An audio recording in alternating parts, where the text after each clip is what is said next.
Good night. Good night, ladies and gentlemen. Let me welcome you to this another Saudichress show. And this, is episode 21. We have been moving really fast. And again, for those who are joining us for the very first time, let me just say a Happy New Year to you all. And also, it's customary that as you come on the show, I'm asking for your support. Of course, this is the way the channel will grow. So I'm asking you to subscribe, like, and share the Saudichress channel. As I said, ladies and gentlemen, tonight will be another interesting and epic episode. One that will bring you not just sports, but more so on an educational basis. This is a Wednesday, and as promised, we will look at education throughout. Ladies and gentlemen, let me take more of your time as it relates to the show. And I want to introduce, in short, just my little opening statement, because on the Saudichress show, we allow our guests to introduce themselves. So in that way, nothing will be missed. So let me take the time out and help me welcome to the Saudichress show, Mr. Vanie Clarke, the principal of the Mount Pleasant Academy, coming out of St. Ann. Welcome to the Saudichress show, Mr. Clarke. Thank you, Kevin. It's good to join you. I tell you, it's been a while. Some fantastic work here, my friend. It's been a while since we've chatted. It's been years. Yes, that's true. But I'm so happy, very pleased to be joining you and to, share with you on this platform, watching it grow. And I really, really hope that it will grow from strength to strength. Of course, man. I'm sure that you will add value to this show, to my channel, of course, And so, about that, but I'm humbled by your invitation, my friend. Thank you very much, sir. Thank you very much. Mr. Clarke, I must say to you, we have started this channel since October. And, we have been growing. And the day by day, we are seeing where guest after guest add value to our show. So I really want to thank you for accepting this invitation. And I'm sure that you will educate us tonight.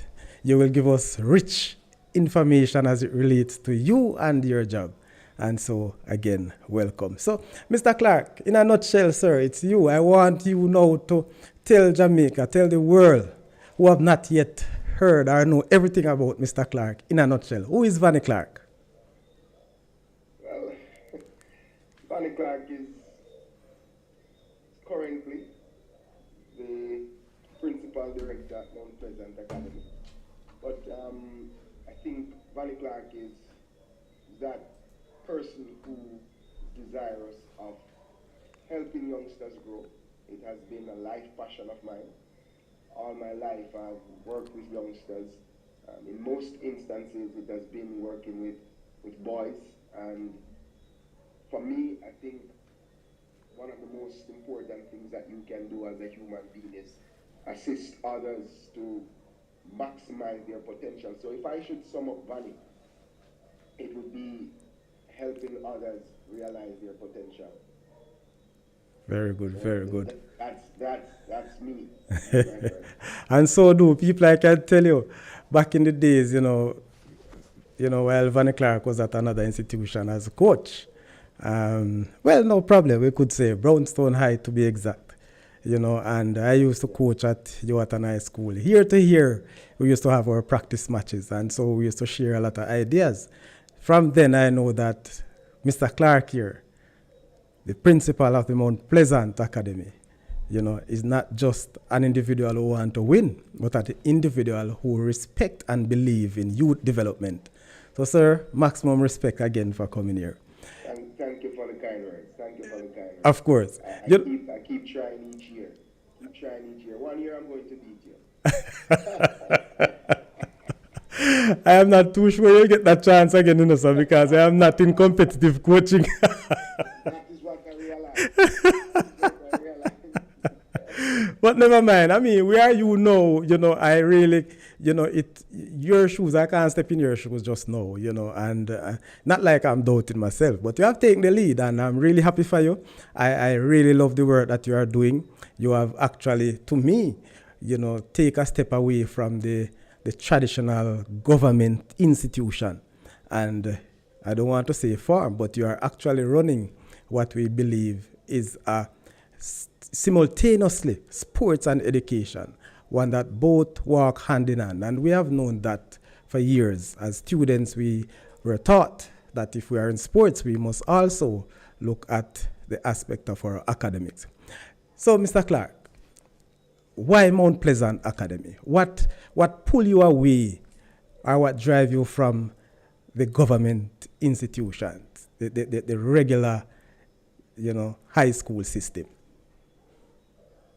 It's an interesting question, Kevin. The reality is that over the years, where I go, I give of my best, and the opportunity to build something from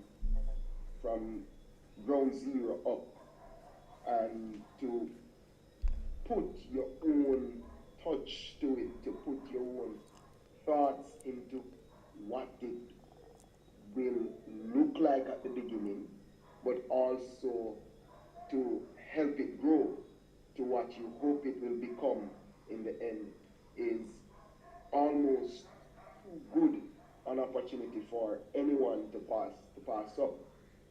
My passion has always been sports. It has always been helping others, helping young men realize their potential, as I said earlier.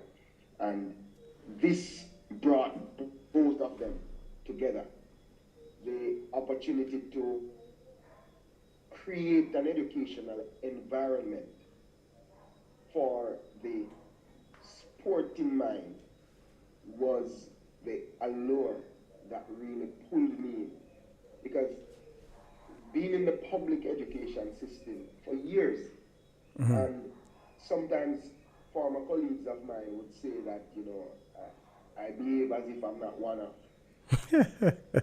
Because I would often chastise them when I hear them, referring to student athletes as oh, Chuck, is a footballer that, is one of the athletes then, as if they are somehow to be to be punished for being athletically inclined. And so too often I recognized that they weren't being treated as the geniuses that they could be.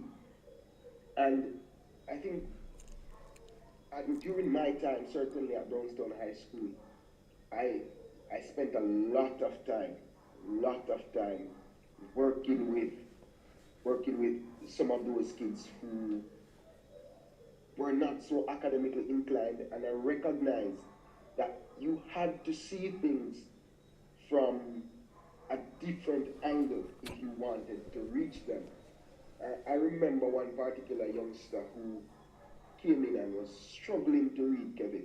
My God. And I started trying to help him, and my wife, bless her, she saw the struggle, and she went, let me help. And together, but she more than I do. But she took that young man under her wings, and the way that that young man grew as a person in confidence, and that translated to even better performances on the pitch. It made me realize that we were doing something wrong in lumping them all together. And so the opportunity presented itself to really create an environment for mind, for the athletic mind, and then to use that to create an academic person who was not only comfortable on a football pitch, but comfortable in the classroom. And that's what I've been able to really create in here. And that's the main thing that really,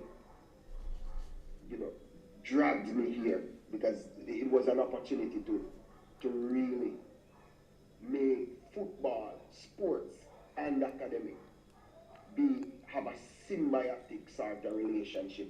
And so it was very, very important, and it has been the thing that has been uppermost in everything that I do as it relates to the youngsters here. Mr. Clarke, Vanie, I must say to you, sir, that Yeah, man, you can call me Vanie. That's fine. yes, that's I don't have a problem, but sometimes I just say Mister, but I hope you do understand, and that's it. It's the level of respect and so on, especially when we greet each other. We don't make it look as if we are above the show as so, but let me tell you the truth, people. The fact that we were actually, colleagues, so to speak, in the government institution. And honestly, the very first time I learned that your transition, I was saying, wow, that must have been a very brave, a risk, moving out, because I don't know much about the private institution. But when I look at your own, the quest, what you really move towards, not just a private institution, but one that will engulf football, so to speak. And so it is an academy. Now, how long had Mount Pleasant been existent? We've been in existence since 2018. We started September 2018. So we are now in 2023. We've just completed our fourth year. We are in our fifth year. And so far it's been challenging. It's been challenging, but it's been nothing but a wonderful journey. On your first year, sir, what was your enrollment in the academy like? We started out with 50, and it's an interesting sort of situation. So if I could roll it back a little. Yes. For you, sir, with it. When the idea was mooted of us, putting together a school. So Mount Pleasant really started with some kids and a half dirt football field across from me here. And myself, David Price, Ricky Miller, Garfield Reed, we were coaching them afternoons. And when we won that first under 13 championship, just before we won that championship, the idea, Mr. Gould pushed the idea that, listen, maybe we do a school. Okay. That way we could, because I was talking about how would we educate the kids. We were thinking about having an academy, but how would we educate the kids? What would we do? I did not want it to be just football, and he certainly, that is he, Mr. Gould, certainly didn't want it to be just football. He used to say, listen, the kids should do their mathematics, do their timetables before they can lace up their boots. And so that started the fire. And we were looking at having two cohorts, right? Because we wanted to grow rapidly. Good.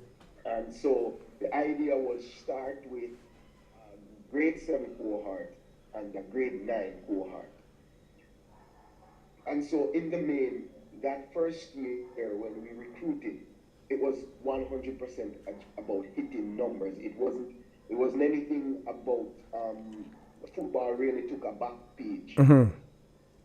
It was hitting 50. We wanted 50. We wanted 25 and 25. It didn't quite work out that way where we had 25 and 25. It was a little bit less.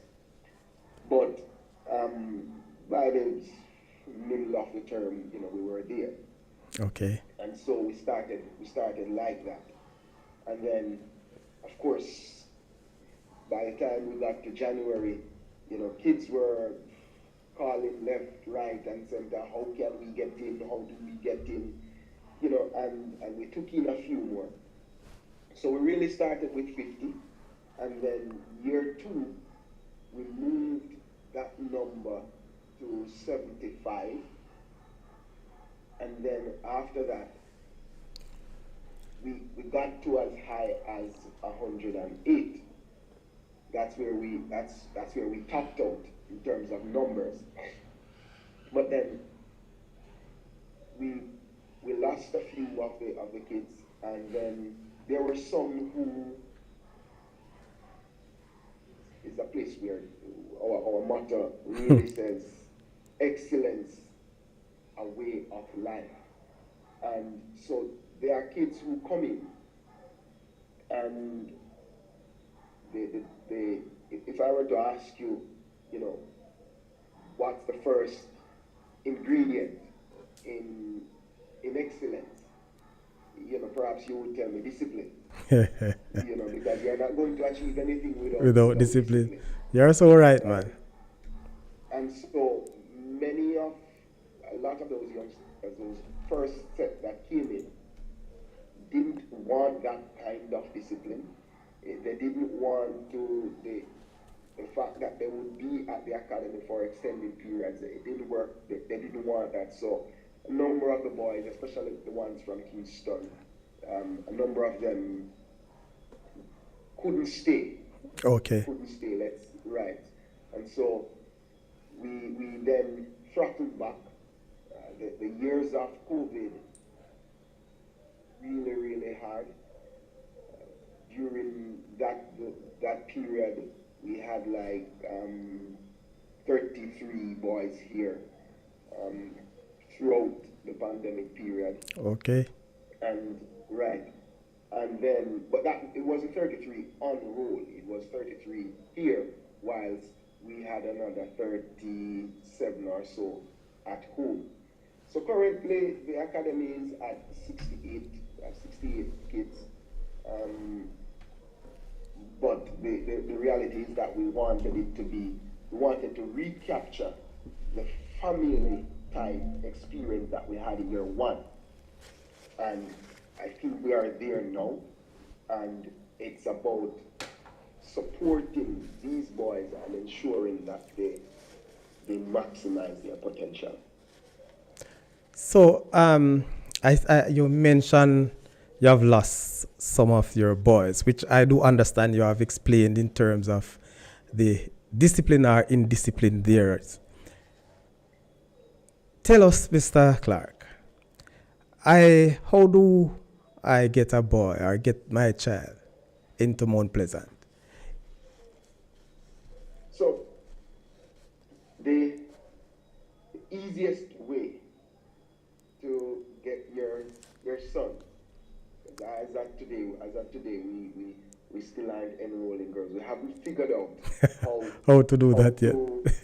How to do a residential with boys and girls. Yes. And I am not sure that I am brave enough to take on that task at all. That is a difficult one, I know. It's a difficult one, I'll tell you. So, but to your question, the easiest way is for us to see the kid play. And oftentimes, and then it's answering the questions, do you want this? What do you want out of your life? And for the child to, over a period of a couple of weeks, show us that they have the desire, the passion to be the best version of themselves. And what do I mean by that?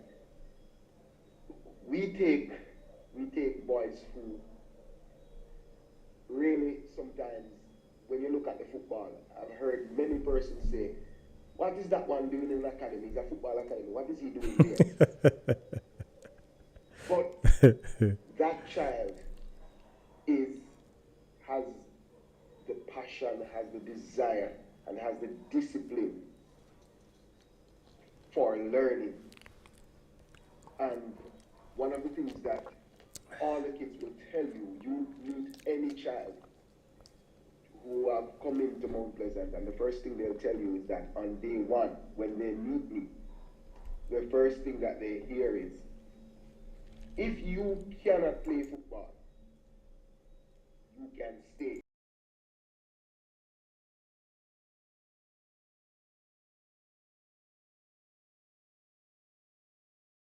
to improve as a footballer.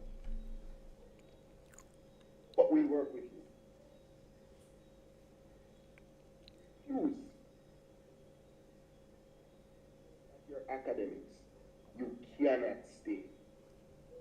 And that's the beauty about us being a private institution, because in the government institution, you can choose to go there and waste taxpayers' time, and you can waste my money and your money, Kevin, True. and all the other hard-working taxpayers of this country.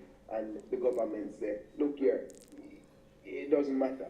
But here, After if you decide that if you come in here,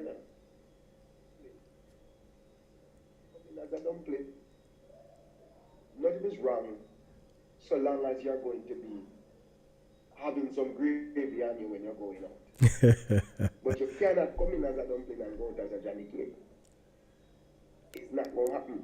So if you come in here, we want to ensure that a child coming in have that desire for learning. So we are looking for that. Of course, we would love him to be excellent at football, but my experience since I've been here is that the football doesn't always translate to desire, hard work, passion. And so when we recruit, when we see them play that first day or two, so we see the kid play, you tell me, I have a child here, I'll come into the community, I'll have a look. I see something, it might not be, because I've gone to places and, you know, they tell me about a kid and it doesn't look like he's capable of playing. Mm-hmm. But when I talk with the kid, and when I look at him, I go, yeah, he's growing, he's at this stage, you know, I know what I'm looking for. I go, come. Right? But after that initial looking, after that initial recruitment, you join any one of our recruitment programs, after that initial recruitment, you have to do like a 2 weeks residential. And that's what gets you in. Truth. Okay. That's what gets you in. So over that 2 weeks, we are looking for all the intangibles. Nice. All those things that I just discussed. Wow. All of those. Wonderful, wonderful. I'm going to ask you a question, and I'm just going to take some information, some persons from the chat. But let me ask the question, and after that you could come in. Registration, as it relates to registration of the boys to the academy. Do you charge a fee? What is the process of registration? So just hold that. Let me just take some persons in the chat to you. Okay. All right. So coming from you, Smalling, I'm on the call, Nose. Greetings to the Saudichress family. Good work, Mr. Witty. Keep it up. Respect, boss. Respect, sir. Nose. RR, ever faithful, ever sure. Greetings to the guests. All right, Saudi and the squad. Christopher Warrell, good night. Good night to you too, sir. Gregory Messam, the man they call Spy. Healings upon healings, fully turn up. All right, tune in, yes, my boss. Messam again. Blessing Mr. Clarke. Sunshine in the bush. You have that down there, sir? Sunshine in the bush? Coming from Gregory Messam himself. Gregory and I were at that Valencia thing. I believe that's where I met Gregory. Oh, because I know him. He's involved in academics overseas, academia overseas too. Yeah, man. Okay. Yeah, man. All right, Messam. I see the man, which part the man can let out the secret, brother. Never me, you know. Hail up Gregory. All right, you're hearing it, man. I hope you call in, you know, Gregory. Call in with a few words, man. Come thumbs up. Yes. He was one of my favorites. I tell you. Gregory Messam himself. VIP services, blessing one and all. Big up yourself, Damien. Chat about. Gregory Messam again. Whoa. Who goes there? My vice keeper, Sir Warrell from the hey, Cutty. I will leave that alone. Mr. Stewart, Errol Stewart. Good evening, everyone. Blessings, Mr. Stewart. I know you must join in, you know, because you like the academy thing, you know. So you will hear from you later on for sure. All right. So you smiling again. Are all the players of the Mount Pleasant team members of the academy? That's a question coming from you smiling. Call him Nose. You want to answer that one right now, sir? As in, it would be interesting. I'm wondering if he's talking about the players of the first team. I think that's where he's going, but Okay. All right, so no. The academy isn't old enough all the players from from the academy representing the first team. The academy isn't old enough. We are 4 years old. Okay. You hear that nose? All right. Mr. Stewart, Mr. Clarke, this is Errol Stewart from Runaway Bay. Mount, what's that? What's that? No, Mount Hoodcombe. Something like that. I'm not too sure. That's seen well. Sorry if I can't pronounce it. Mount Edgecombe. Oh, it's Mount Edgecombe. Okay. All right. Yes. Blessings, Mr. Stewart. I remember Mr. Stewart. Yeah, man. So I know you will come into the show, you know. Mr. again, Sir Clarke, one of the great one. Of course, great job, Sir Clarke. That's again from Mr. All right. So, yes, sir. So, to that question now I asked earlier, the registration process, what involves? So the registration process is quite simple. Just as it would be in any public education system, you provide the necessaries, passport size picture, recommendations, last school report,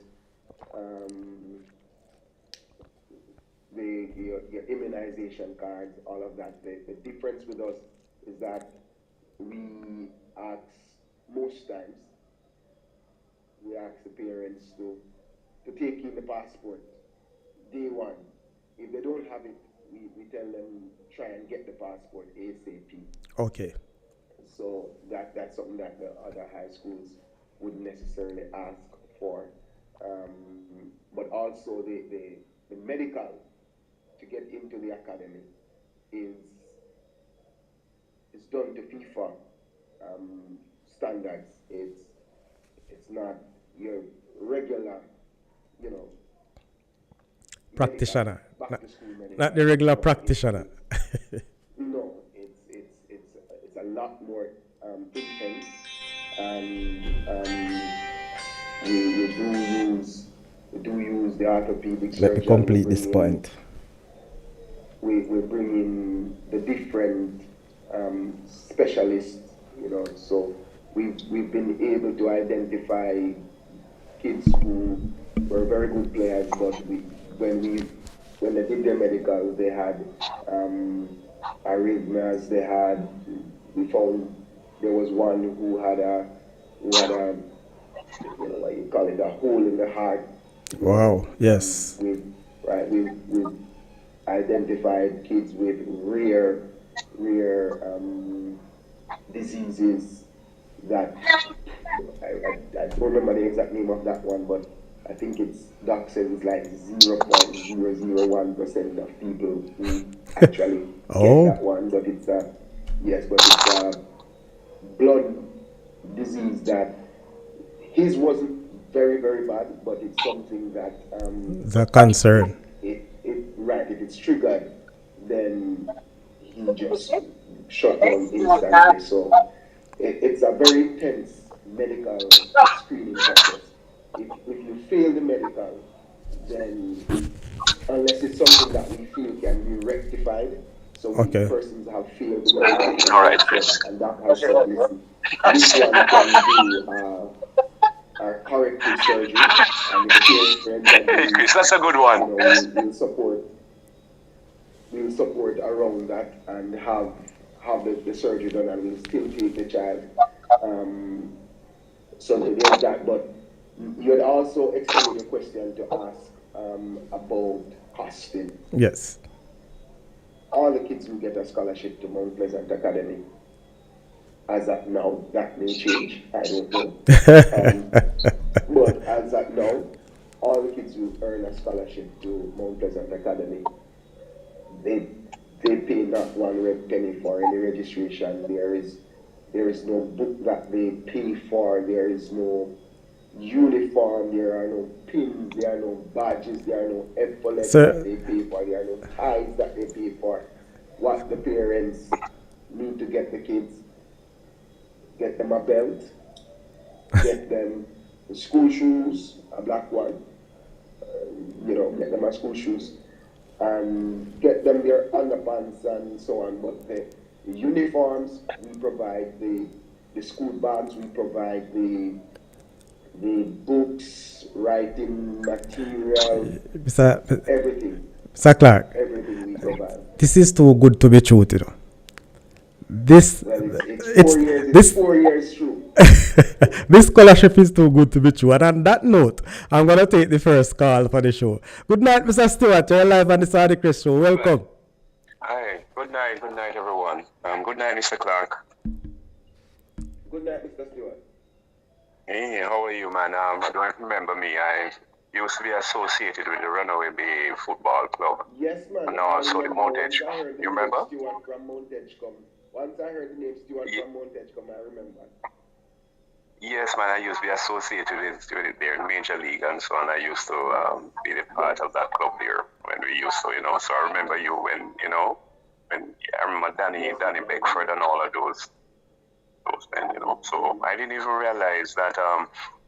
I remember rather that you were going to be a guest on the show, but glad to have you on the show, man. Sorry I can't stay for the duration of it because I'm on the job now, but just to say, good to have you on board and so on. And Mr. Yes, Saudichress, I'm sorry, as you know quite well, that I am not really able to partake in it because I have to get back to the job now. All right, I heard you, Mr. Clarke. But before you go, you say you remember Mr. Clarke from then. What do you remember him as?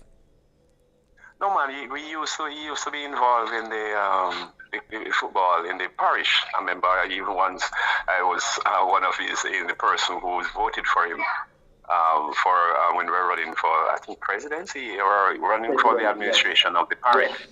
And that's how I get to know him more of him and so on. So we rallied around him trying to get him, on the executive of the Sentan Football Association.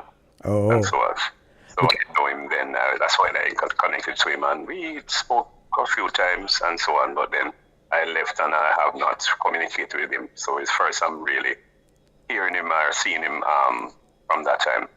Wow, wonderful. Only on the Saudichress show, Mr. Stewart. I think you see what happened after start charge you, Mr. Stewart. You're getting too much information and memories for free. Yes, it's good to have him, man. As I said, way back then, I used to be associated. I used to assist with the coaching of the team, the Major League team there, Mount Edgecombe, Runaway Bay, in those areas. So we knew each other, Danny Beckford and all of those persons. We were involved in the football, development of football in those areas back then. That's true. That's very good. Yeah. Very good of you. I was just wondering, when I asked you the question, what you know him as, I asked him to introduce himself, and, there's one thing that I was looking out for, I haven't yet heard. So I wonder if he was one of the very good coach in this country or in the world who have not played the game. It's good, man. It's okay. And as I said, I'm sorry I can't stay any longer. I have to run off now too. Yeah, man. Thanks. Some money. Thanks so very much, sir. All right, we'll get to it. Thank you very much, Mr. Stewart. Yes, sir, Stewart. So, Mr. Clarke. Yeah, man. I know Mr. Stewart back then. He supported me then. Was General Secretary for the Parish of St. Anne. He supported me. I ran for the presidency. When I contested the presidency, he supported me. So, lovely gentleman, not only because he supported me, but certainly during the time that I used to interact with him on a regular basis. Right. Absolutely lovely gentleman. Okay. So, I never wanted to cut you, but I've seen somebody in the chat.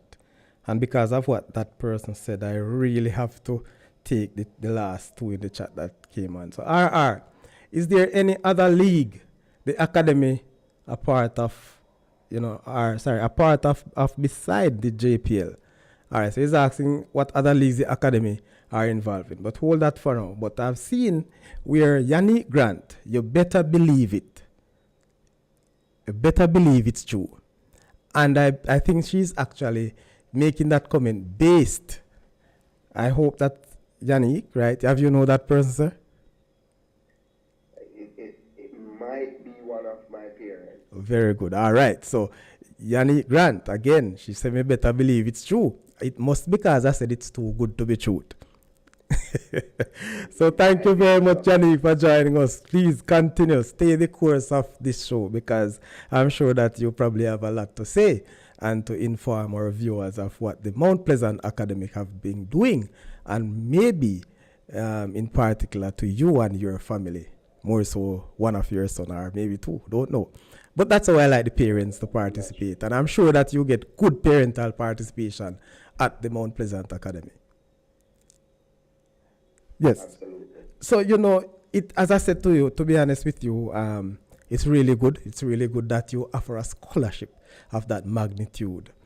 Because I thought that Mount Pleasant Academy will actually goes out to recruit.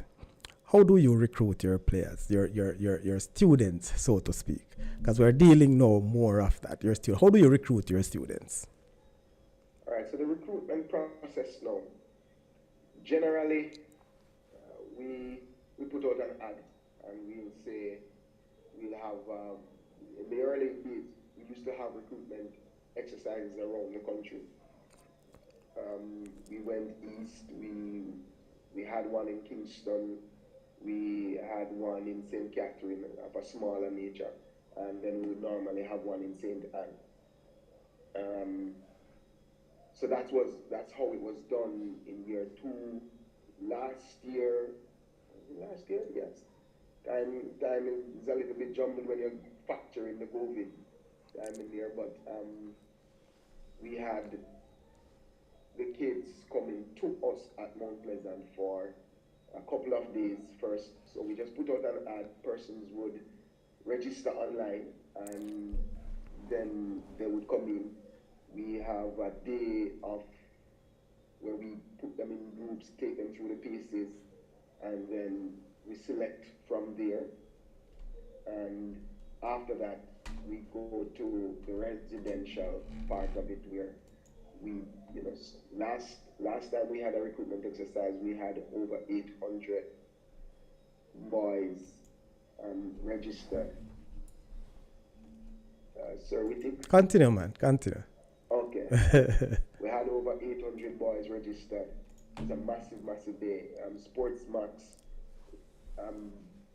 highlighted much of it and broadcast some of it as well. So that's what we did. And from that, we whittled it down, and then we brought in 60 odd into the 2-day residential, and from there, those that showed the kind of mettle that's required and the discipline that's required, we select from there. So that's basically the recruitment exercise. But sometimes it's a little bit more spearfishing than that, where you might go, oh, Kevin, I have a child here. We think you might want to look at him. We feel that what you have to offer will help him, and we will come have a look. And it's good to see them in their own natural environment. To be fair, so we really try to do that as much as possible. But there's not much of that these days. There's not much of that. We don't have a lot of community playing going on, certainly in the rural areas. True. Most of the play fields are overgrown, and so it's something that I think needs to be addressed. I know we are not yet in the football discussion, but I really feel it's something that needs to address. The kids are more playing hand games than part games. And football so games. yes, it's a lot more difficult. Sir Clarke, I never wanted this question, but RR did ask about the different leagues that you partake in away from the Jamaica Premier League. I don't know why you want to get into that now, or you just want to leave that for later. Well, the question is asked if you want to. Go ahead. All right, so go ahead. If you want to do the football now, No, man, go ahead. We can merge it, Yes. So I don't mind. So go ahead. It would be nice if RR was able to tell me the different youth leagues that are played in this country. I'm not getting into the politics of any of it. It sounds like you want to touch a little bit. You already touch a No, part of it. I'm just saying that unfortunately, the Jamaican football landscape doesn't lend itself to too much competitions for youth football outside of Kasafa and maybe one or two other parishes. I know St. James does some good stuff as well, but outside of two or three parishes, there isn't much happening. So unfortunately, we don't have a lot available on island, and so pre-COVID, we used to have to travel a lot to get competitive football. Reality is that you want to have a developing youngster having somewhere around 50 games per year. Certainly, when I speak with persons,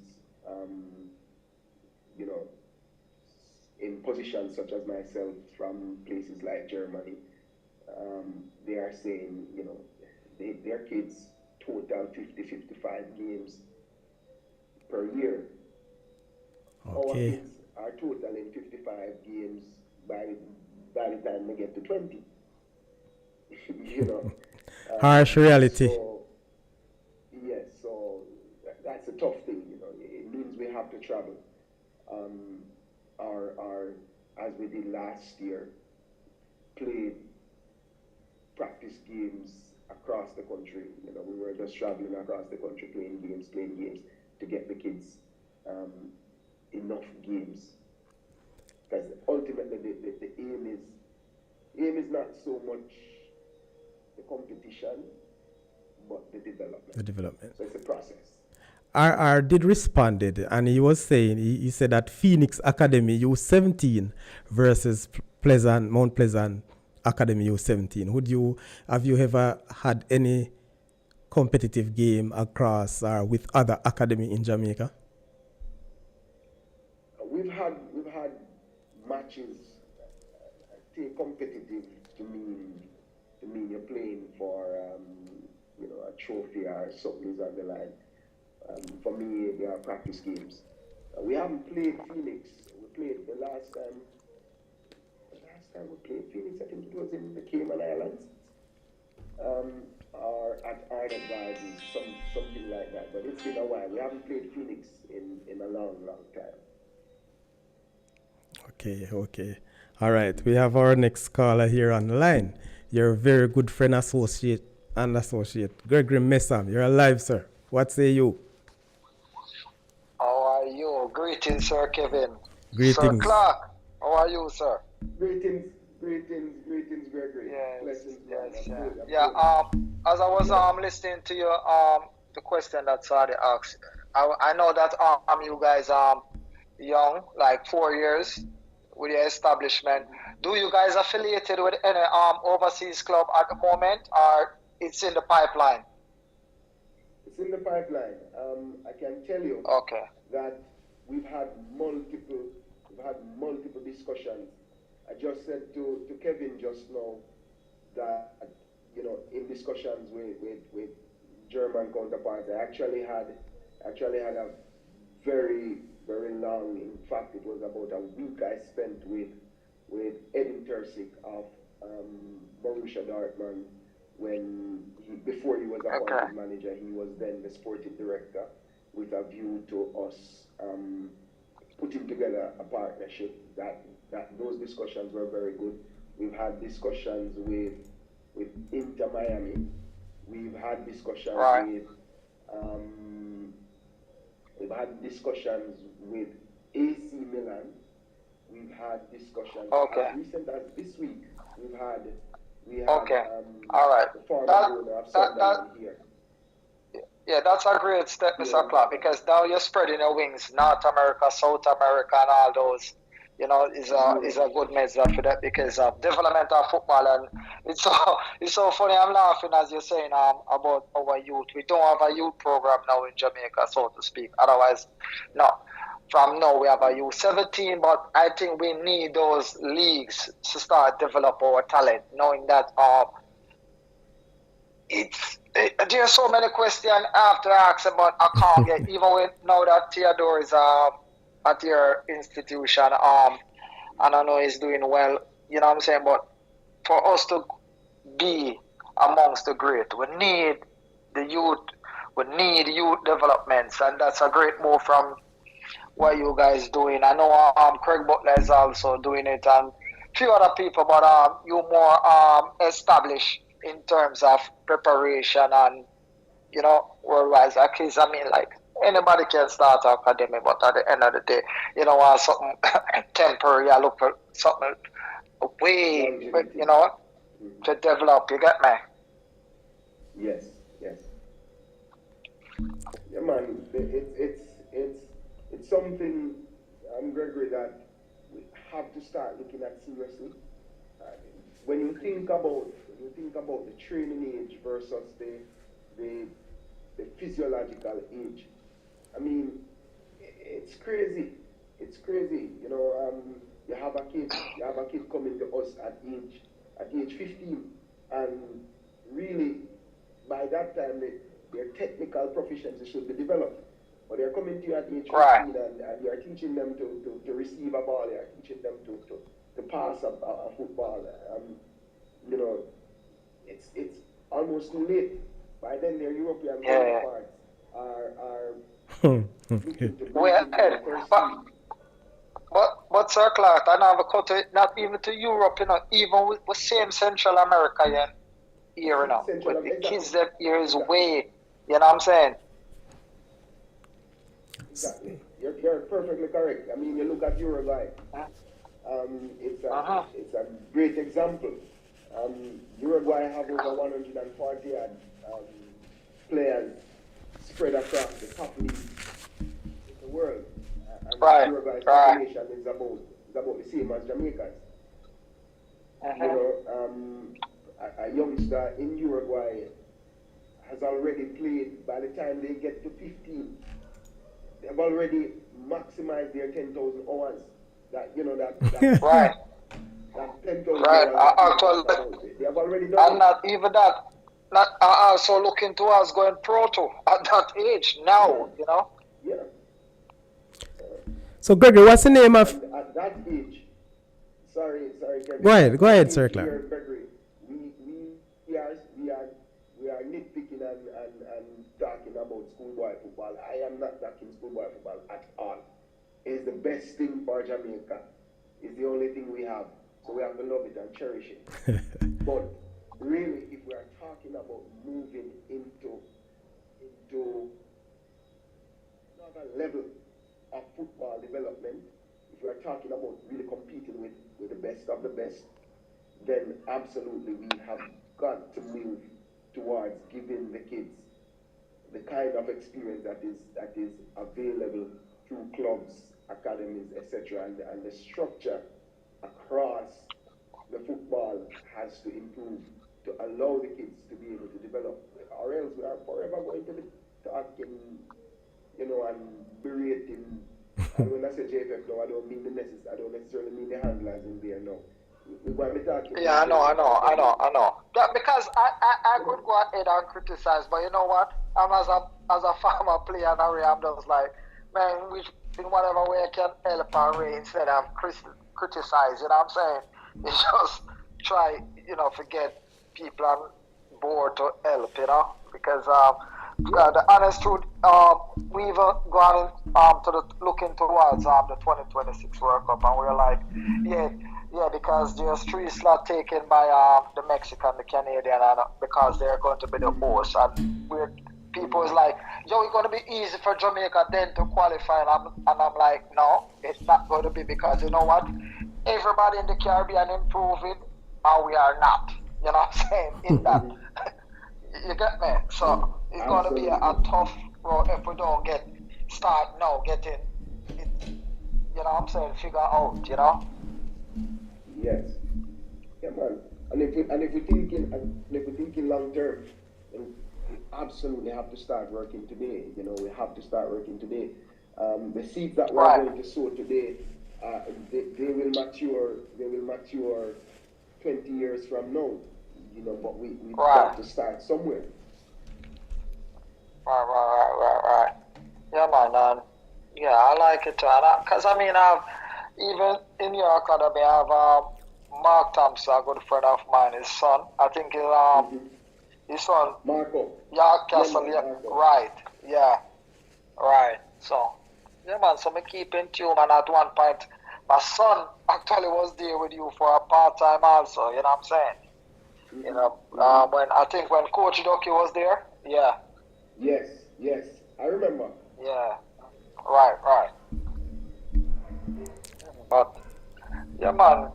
Appreciate love what you do, man. I love it, man. I just continue, bro, man. And then we are, you know, and I'm here if Thanks. anything, as we say, Sir Sadi is there, can get and then we can do. Then that's tough. You We know what? absolutely I have to got to link know. up, brother. We have to I'll link call up. you off the ear anyway. You know. Um, We have to link up, brother. uh, yeah. No worries. Hmm. All right, sir. So let's continue, Sir Sadi. I'm here listening. Yeah, All man. right. Have Maximum a great respect. night.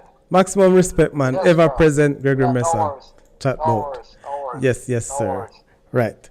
All right. So, this is the Saudichress show, people, and you're here. We have you seeing Mr.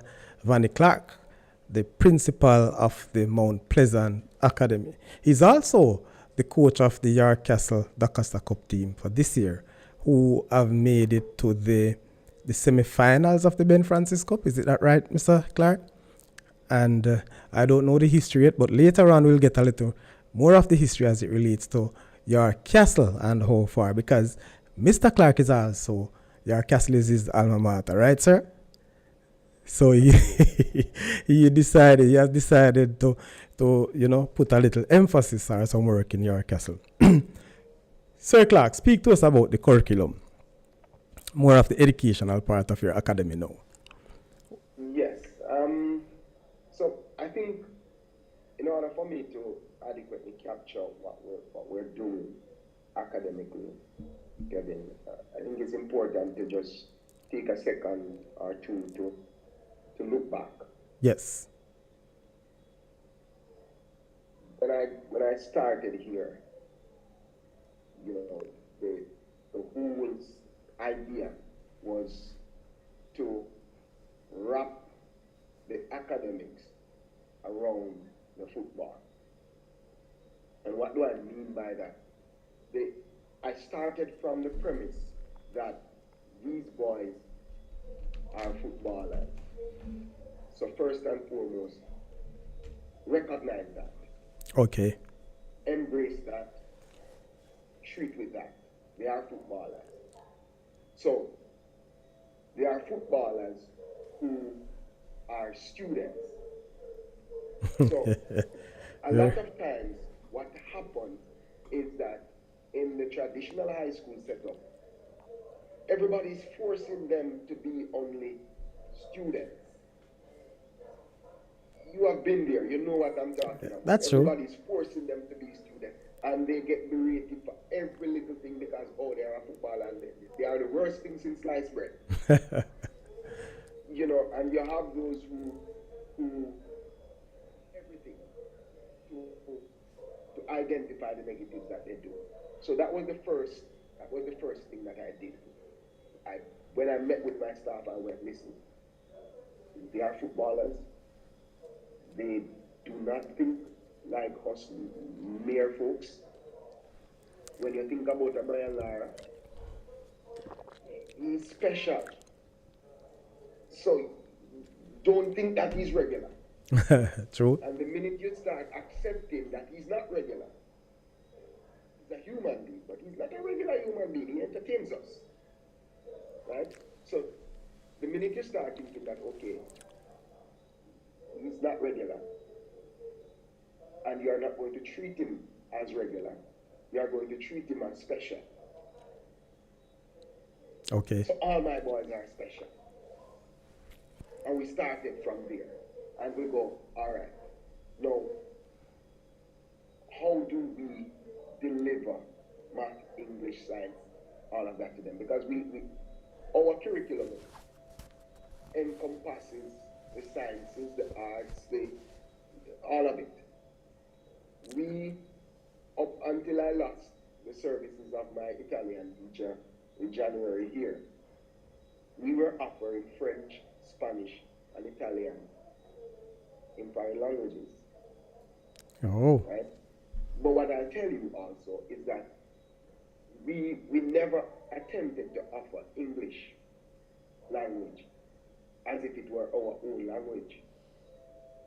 So, English language, Italian, Spanish, French were taught as foreign languages. Okay. Because English is not our first language. It's not. We like to think that it is. But when you walk out to the bus park, you hear. What is our language, sir? So, What is our language? So, teaching English now in a way that makes the kids understand that this is the language of the written language. This is the language that when you go into the professional space, you will be expected to use. And so they see it in a different way rather than, and the teachers themselves see it in a different way. So rather than expecting them to know, you don't expect them to know what bien means in Spanish before you teach them. It's the same thing you're doing with English. So we covered all of those. And we started out that way with the traditional subjects, and we delivered it that way. But the unique thing about what we did was that we never put limits on the kids. So there was no idea that only when you get to grade 11, 10, you start preparing for CSEC. When you get to grade 10 or grade 9, you start preparing for CSEC. And so in year two, we had, remember how many kids I said started? Yes. Right? In year 2, we had 38 boys sitting CSEC. At what age? Their ages ranged from 12 to 16. Okay. We did not have a grade 11 cohort. Our passing rate was 96%. Right across the subject areas. Right across the subject areas. Sir, for clarity and transparency, what were the subject areas then? In this subject areas, that is they start in CXC. They start biology, social studies, physical education, mathematics, English. It was year 3 that they did chemistry. Accounts, principles of business, and also we had food and nutrition, or food preparation, I think that's what they call it. And also there was one other there that I'm missing now. Did I say English language? You did, yes. Right. So it was across those subject areas that they sat. Sir Clarke, this has been an eye-opener for me, and probably for many of our viewers too. Because I'm of the notion that in your football academy, or most football academy, you probably would be looking at the core subject areas. More so for Jamaica, our core subjects are math, English, science, and social studies, so to speak. But you have actually mentioned quite a number of other subjects. As a matter of fact, you have counted 8 that you have selected that the students sat in CSEC. That was 8 that they sat in year 2 of our existence. Wow. That was year 2 of our existence. Year 3, you COVID period, our pass rate, a few percentage points, it dropped below 90. We had 89.5% pass rate. But again, it was across almost all the subject areas. We now had geography, chemistry. We didn't have any physics, but that's in addition to the subjects that I have already called. It was technical drawing, pretty much all the traditional subjects that you can think of in a high school. That they start in year 3. But we didn't stop there, Kevin, because I still was not. In year 3, I can tell you that we ended up with a 12-year-old finishing 7th overall physical education in the entire Caribbean. Congratulations. 7th. Owen Jump, 7th. Stick By up. year 3, I can tell you that we ended up with one child with 14 CXCs and 2 CAPE subjects by year 3. And I want to hear you. What age that child? He was 15. He was 15 years old. 15 years old. This sends me to another point, Mr. Clarke. When you got those students in year 1, what was the diagnostic result? Did you do a diagnostic academic test or examination? To take them in? Yes. No. We, as I said, when we were taking them in, it was about hitting numbers. So it didn't matter to us. All right. But one of the things that we always say, and I think I mentioned it earlier, if you can't read, it's not a problem to us. We'll teach you to read. And that's good. Just as long as you want to. What we don't want is for you, and what we cannot abide by and will not abide by is if you can't read and do not have the desire to go waste your time at the government school then. Right? But when you come to us, our teachers are prepared. The teachers are here sitting down with the boys during the night to assist them with their reading, to assist them with everything, working with them on weekends. I'm not here saying that we got these results without some serious diligence, both on the part of the students, but also significantly on the part of the teachers. One of the things that I want to say to you also is that we didn't stop there, because I was still not comfortable with how we were delivering, right? And so, because we wanted it to be, I told you about Owen Jump at 12 years old, right? Owen at 12 years old also passed, got a 1 in geography in grade 8. So he got a 1 in physical education in grade 7. By the way, I've lost count now, but we've had maybe 12 boys getting 1s in grade 7 in physical education. I understand that. Most of our boys pass PE from grade 7. Hold on. But, yes. Hold on a minute, man. I need to get a little more into the delivery and also to the mindset of these students.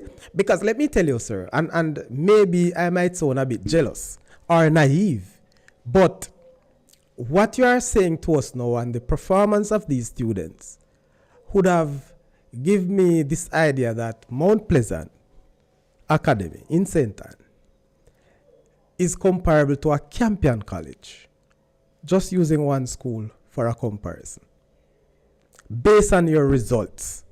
And these are students, ages ranges from 12 to 15. These are not regular students. These are not regular students who have gone into our high schools in Jamaica. More so, to some of the very same high schools in and around your academy. How did you get those students? Those are not regular students. One principal colleague of mine said that other in the QEC, in congratulating me, he said that, the rest of them can learn a lot from what we are doing, right? And I don't say that to be unkind or anything, and not to, to sound our own trumpet. It's just the desire that we have, and the fact that I saw my daughter walk without creeping, and I mean quite literally, walk without creeping. Now that told me then that, look here, a lot of the times we put the restrictions on kids. Now I'm talking about Owen Jump. Geography. Yes. The pass rate in geography is not very high. Locally, it's not very high. It's a very difficult subject to pass. But this kid managed to get a 1 in grade 8. Now, how do we do this? I try to make, we here at Mount Pleasant, we try to make the academic programming simple for them. So we ensure that what they want to learn, they learn it when they want to learn it. And so we have developed a curriculum that we call CHOICE. And CHOICE really stands for Curriculum for Holistic Opportunities and Intentional Career Excellence. That's what CHOICE stands for. Right? And what we do is we say to the kids, what do you want to learn this year? All right? Sir, I want to do maths. I want to do English. All right? You want to do maths, you want to do English. Good. Now you're going to do maths, English. You're going to do this practical, and you are going to do this foreign language with the 2 subjects that you say you want to learn. Right? And we simplify, we strip down everything else. Why should I force a child to do 10 subjects, 5, 6 years in a high school, when he can comfortably leave high school with 20 subjects because in the 4 every year? No, that is a question. That is a question that I'm sure you're asking because of the results you are getting. But if you should reflect on your years in the public high school system, you'd have realized, based on how, especially, and let us use the CSEC curriculum for a benchmark, they have set it in such a way where we would take a student or a child 2 or 3 years to maneuver that curriculum. And again, based on the time that are allotted for subject areas.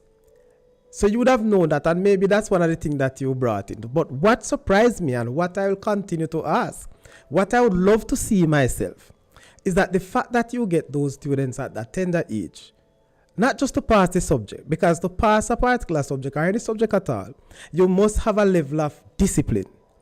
You must have a level of respect and a big level of belief.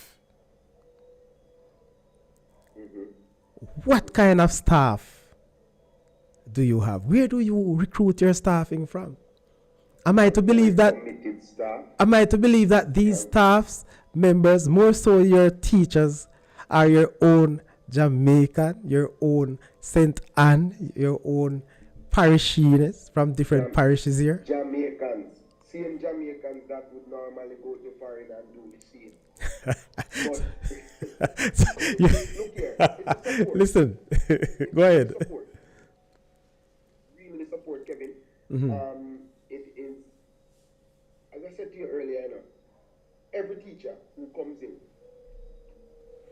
they are told you're not coming to teach regular children. So don't think that you're working at Campion or you're working at Westwood or you're working. No.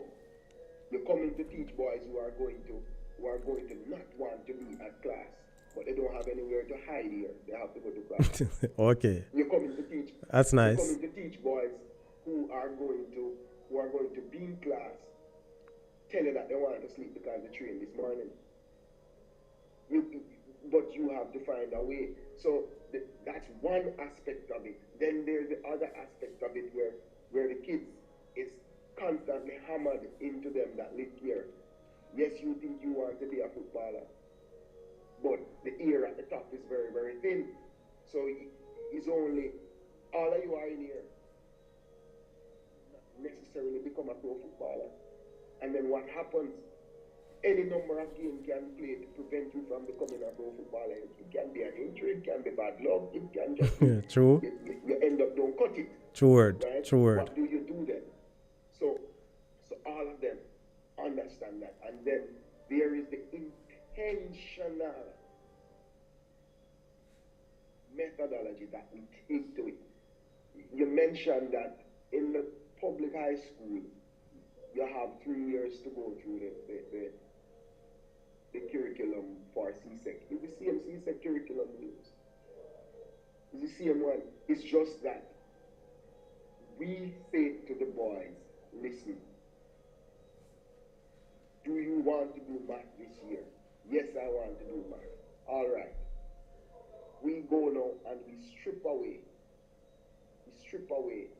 some of the other things so that he can then coalesce his time and energy and effort into his math. So he'll be able to perform. But also what our choice curriculum does is that we allow them to see how this individual's subject fits into a career pathway. So with our parents and with the boys, we discuss alternate career pathways. And the boys go along with their parents, okay, let's say I want to be a lawyer, all right? These are the core subjects that you're going to need to move into college to start to pursue a law degree. And these are the certificate programs, and then we create certificate programs now. That's what Choice does. It creates certificate programs and go to. So they are no longer picking subjects out of the air and say, I'm doing this, I'm doing that, without having an intention to those subjects. So it's intentional. They know what they want to do. They know where they're going to go, and they are constantly guided with this. And so it makes it a lot easier because the motivation is not only coming from the teachers, but it's coming from within the kids themselves. And so they understand, I need to do this because this is what I want. But this is support. This is support. I'm going to ask you this question. You have a right to. You are brag and you have been boasting on your results of your academics, your students and how they participated. We are sure that that doesn't come overnight. Yes, and the diligent and the hard work of you and your staff. Let me ask you, do you have students presently in year 3 who are unable to read to their level? Currently in year 3 who are unable to read, of course. Like I said, we got kids who were, when we say year level, we're talking about matching the calendar year. Yes. To right. Yes. Of course. But all of those boys came in here unable to read at all. At all. Some of them came in unable to recognize letters. And it pains me. I wonder how a child manages to go through 6 years of primary school and don't know, can't recognize letters. The truth is, Sad. the truth is, there are some serious challenges out there. I can tell you, as an administrator, as a principal myself in a primary system, and when we look at the students who came in grade 1, and mark you, in our primary school we have an infant department, and maybe that is what boosts our grade 1 intake in terms of performance. But we have gotten students who are far way below their levels. At school, we are unfortunate. We don't know how to diagnose what the problems are with these such students. And the resources are not there. The human resources are not there to assist us. So those students, we try our own little thing and we continue. They will just go through the system, unfortunately. That is the main point, I will say, dear sir. We move them from point A to point B. But by the time they reach grade, and we don't have the system to keep on repeating a child for him or her to learn. So it's another way to look at it, and kudos to you, especially who geared your student based on what they possess and what they want. Unfortunately, in the primary school, it's not so easy. Or even in the high schools, the public schools. My friend, it is not easy. And I said, I really don't want to, have a political discussion at all. But the reality is that we pay lip service to education in this country. We pay lip service to it. And we every time you hear the change something, somebody else doing them PhD or them doctorate, they come with a different something. And they tell you madness. And then at the end of the day, the kids are just being guinea pigs, and the real issues are not being addressed. Like I said, when a child comes to you and you can readily see that, look here, there is something wrong. There's something wrong. The child is calling R something else. He's seeing the letter upside down. Strange. You know that there is something wrong. And the primary schools don't have the resources. The high schools don't have the resources. We aren't spending time to get the professionals to diagnose these kids and to treat with them in a way that is going to help them improve. Sometimes it's just one eyeglass them want. My God.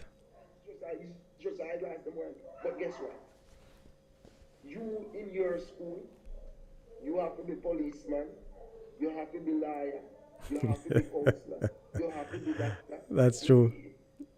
Look here, a lot of the support I am fortunate to have majority of my parents being very, very involved. Not all. Good. You have to force it up on some. Right? But yeah, you have to force it up on some.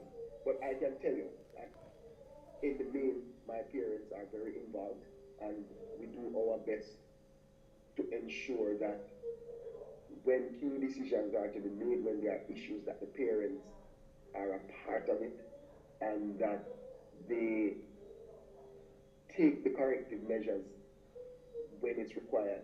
Because if we fail, then Sir, that has been a very hot topic in terms of failing our children. But you make a point about how you believe the government of the day, particular government overall, deals with education. You are a private institution, but you also governed by the Ministry of Jamaica. Yes. When they visit, what is the type of visit or supervision the Ministry of Education put in Mount Pleasant? All right. So the difference with the private institution and the public one is that I can tweak my curriculum. I can I can do things like what I've discussed with you Mm-hmm. without having an education officer saying, oh no, you have to teach them this at grade 7, you have to teach them that at grade 8. That doesn't happen. What the Ministry of Education does is provide technical guidance for us. They come in, they check to ensure that teaching and learning is actually taking place. I am at the principal's meetings, so I am abreast of the requirements that the ministry has, and I also, is kept abreast of everything that they require. But at the same time, I have a certain latitude to as it were, experiment Too loud. with with what we want, and thank God, the results have been very good. So they have had no reason to say to me, listen, you're failing our children, but that's the beauty of the private school. You Okay. get some latitude. Very good, very good. Let me just take a few from the chat. A whole lot has been going on, and I know time is running out of you, with you, but we soon get to that. All right, so let me pick up from where you left off. Sound like a champion college standard at Mount Pleasant, at Mount Pleasant Academy. So so you sound like a champion college boss. Just like what I alluded to. I don't know if you mentioned that before I said it. I just taking the chat. We just do what we're doing. Yes, and regardless of what, the comparison will be there. We can't accept it, especially when we use certain schools as benchmark. Yes. So I say that you need to rename it to Mount Pleasant Academics. Oh boy, trust me. Mr. Clarke have a militant formula. That's what RR is saying. And of course, you see how the man passionate, how he speaks about his curriculum, especially his choice curriculum. That I must say, sir, I've learned something tonight, and trust me, what I will say to you, I'm giving myself an invitation to Mount Pleasant. I've given myself an invitation, but now I'm gonna ask you. Give me an invitation, sir, and I want to take at least 2 other teachers with me to your institution. Anytime. I can tell you that because I'm learning, and I've learned a lot in this conversation so far. Knowing, we believe, having our own belief of what would have happened in an academy, Mr. Clarke. No, Anytime. yes, so we have seen that, and people, I can tell you, some persons probably may thinking that he might be saying too much as it relates to his result. I've seen where, sir, and I don't know if I'm really correct, especially the way I will say it, but I've seen student athlete footballers who have left Mount Pleasant Academy to other high schools and gone directly to sixth form and represented that school. That is why that has happened. So this is why I believe, sir. I'm not, you don't have to pour it anymore on us. I believe I've seen the products.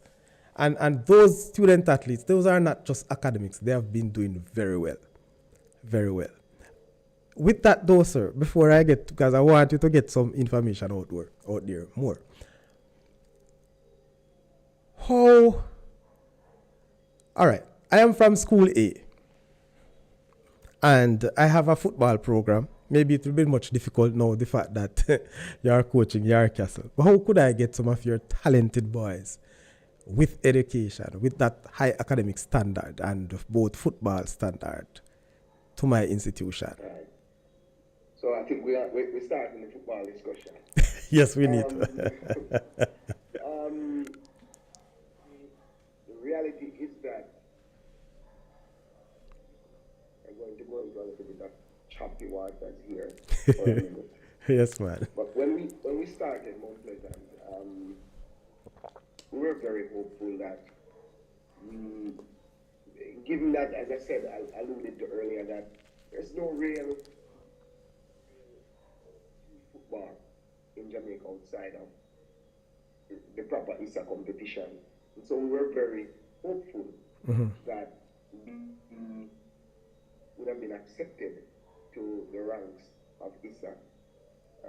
Unfortunately, the majority of principals, I'm told, felt that we would have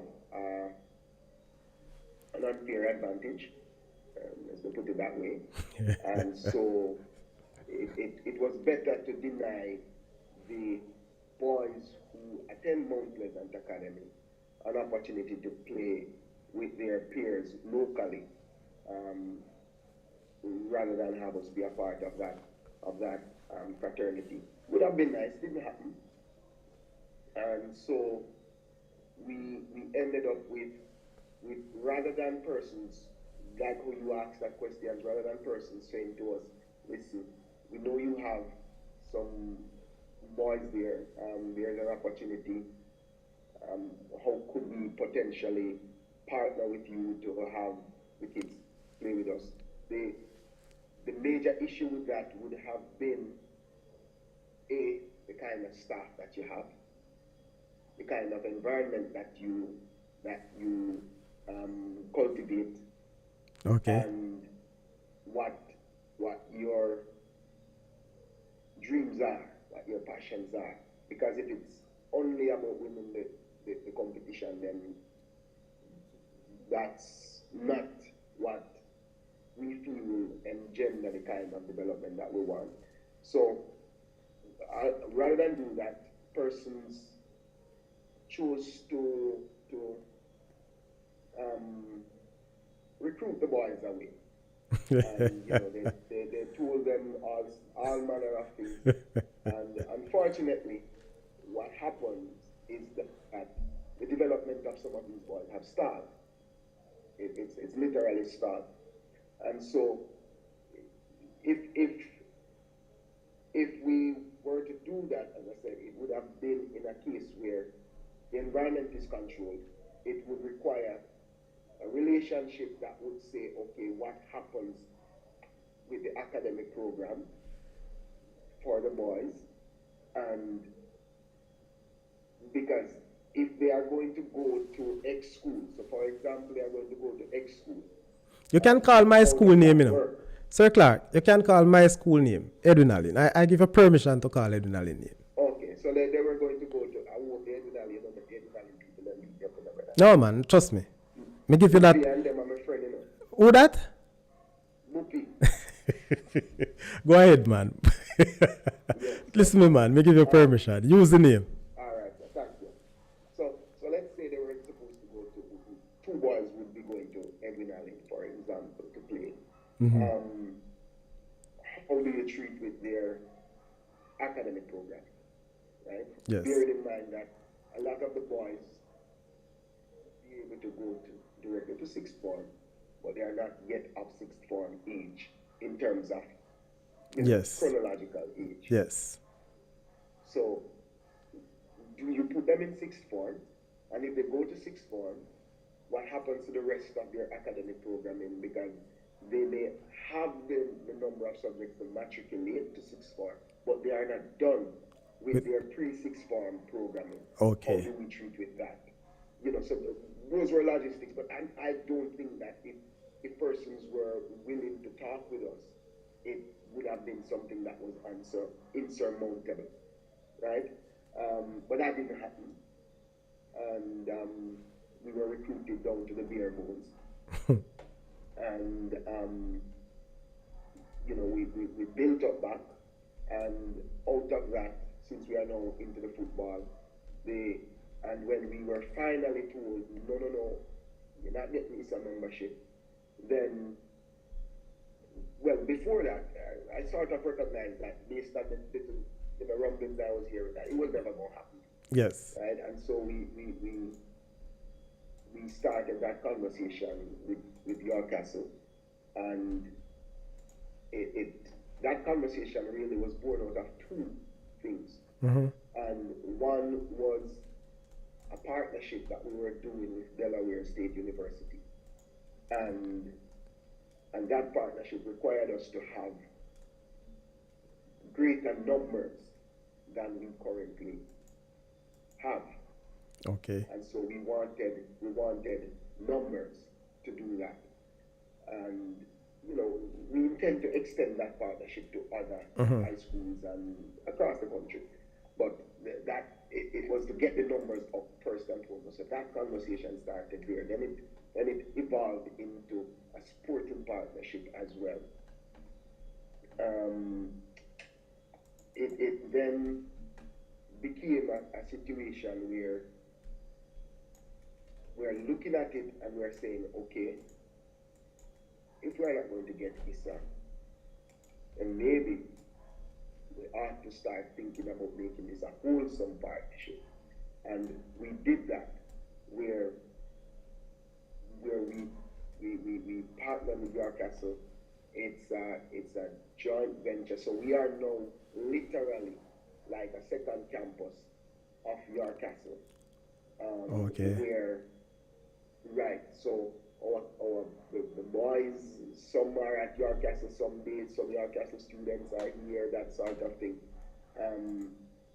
They do some core subjects there, they do some here. So we are a full-fledged union now. We are a full-fledged marriage. So the boys are literally now. No, it would be difficult. It would be impossible. If they moved, they would really have to go sit out a year now. Okay. Unless they're going to sixth form or so. Very good, very, very good there, sir. All right, people, as you are known, I see a number of persons still live there. Could you just hit the like button? It's very important, people, that you like and share the Saudichress video. Thank you very much, RR, for your assistant out there. And also, No Somali, you continue to help the Saudichress show. Again, let me just take the time out, sir, just a few minutes to big up some of our sponsors. Our main sponsor of the Saudichress channel is PIBA, the Past Adrenaline Ballers Association, and Toad and Nose Heating and Cooling System coming out of New York, Deja Vu Retro Party, Dallas Fine Cut Barbering, Taste of the Island Restaurant out of St. Petersburg, Solid Rock Black Factory coming out of Mapen. We also have Satisfaction Entertainment and Electronics, again managed by one Jerome Stewart from down in your parish there, sir. Maybe you know that one as well, Mr. Stewart's son himself. We also have Juki's Shipping coming out of New York, and many, many more. Gregory Messam, Conway Basil Gale. Those are some of our sponsorship for tonight's show. And again, these are persons who help to enhance the business of the Saudichress show, and they are the ones that I give kudos to coming out from October when I've just started this channel. So thank you very much, sponsors. So we continue with Mr. Clarke, and I'm sure, sir, that time is up on us, but there are some things that you love to put across to the world, more so your own Jamaicans, just to encourage people and to let people know what is happening down in your own space there in Mount Pleasant. So Mr. Clarke, yes, RR mentioned or asked about competition for your boys. But I've seen over the years, I'm not sure how many years, I think it was 2021 that you traveled. You have, I think, won an under 13 competition. Could you just give us, enlighten us of what your successes are or were over the past couple of years as it relates to your academy players? Our under 13 program pre-COVID was very, very successful. We were back-to-back champions. Here in Jamaica, we finished at the quarterfinal stage in the CONCACAF Champions League, the only team from Jamaica to have accomplished that. During that competition, we only lost that one game in a nail biter. We've been to the Cayman Islands. We've won the under 13 competition there. We lost in the final of the under 15. We traveled to Peru, We've traveled to Mexico. As I said, we've been to the United States as well. So overall, the competitive aspect of it been very good here on the island. When we participated in the GISA competition, we won that. So it's, I'm trying to remember all the different groups. Right, the Jonah Rhinos Cup, we won that. Most of the competitions that the kids have played on the island here, they have won. They represented the parish in the under 15. We won that as well. So overall, from a sporting perspective, when we do have competition and tournaments, we've done very well. But certainly, I believe the greater impact is what's happened on the national stage.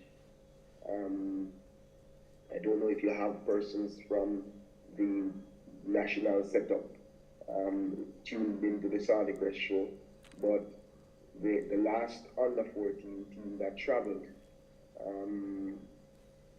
the youngsters from Mount Pleasant, we had Ronaldo, Ayer, Tawin, and Ronaldo, Ayer, Tawin, being a part of that team. And, you know, the reports from the management are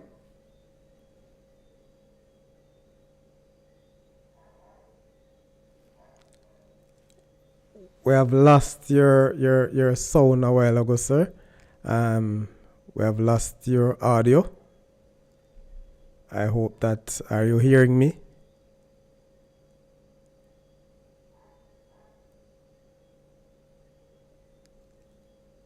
Your video now is gone scrambled. Could you just turn your video off and turn it back on?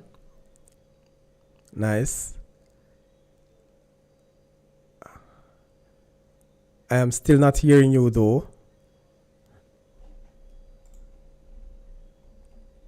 I don't know, but can you hear me? All right, you're hearing me, but I'm not hearing you though. I don't know what's the problem. Can you just turn your mic on and off just to see if there's any connection issues? Still nothing. All right, Sir Clarke. We're not hearing you. You probably could log out and come back in. Just try, I don't know, just log out of the app and come back in. We're not hearing you. Still not hearing you. Not sure our viewers are hearing either.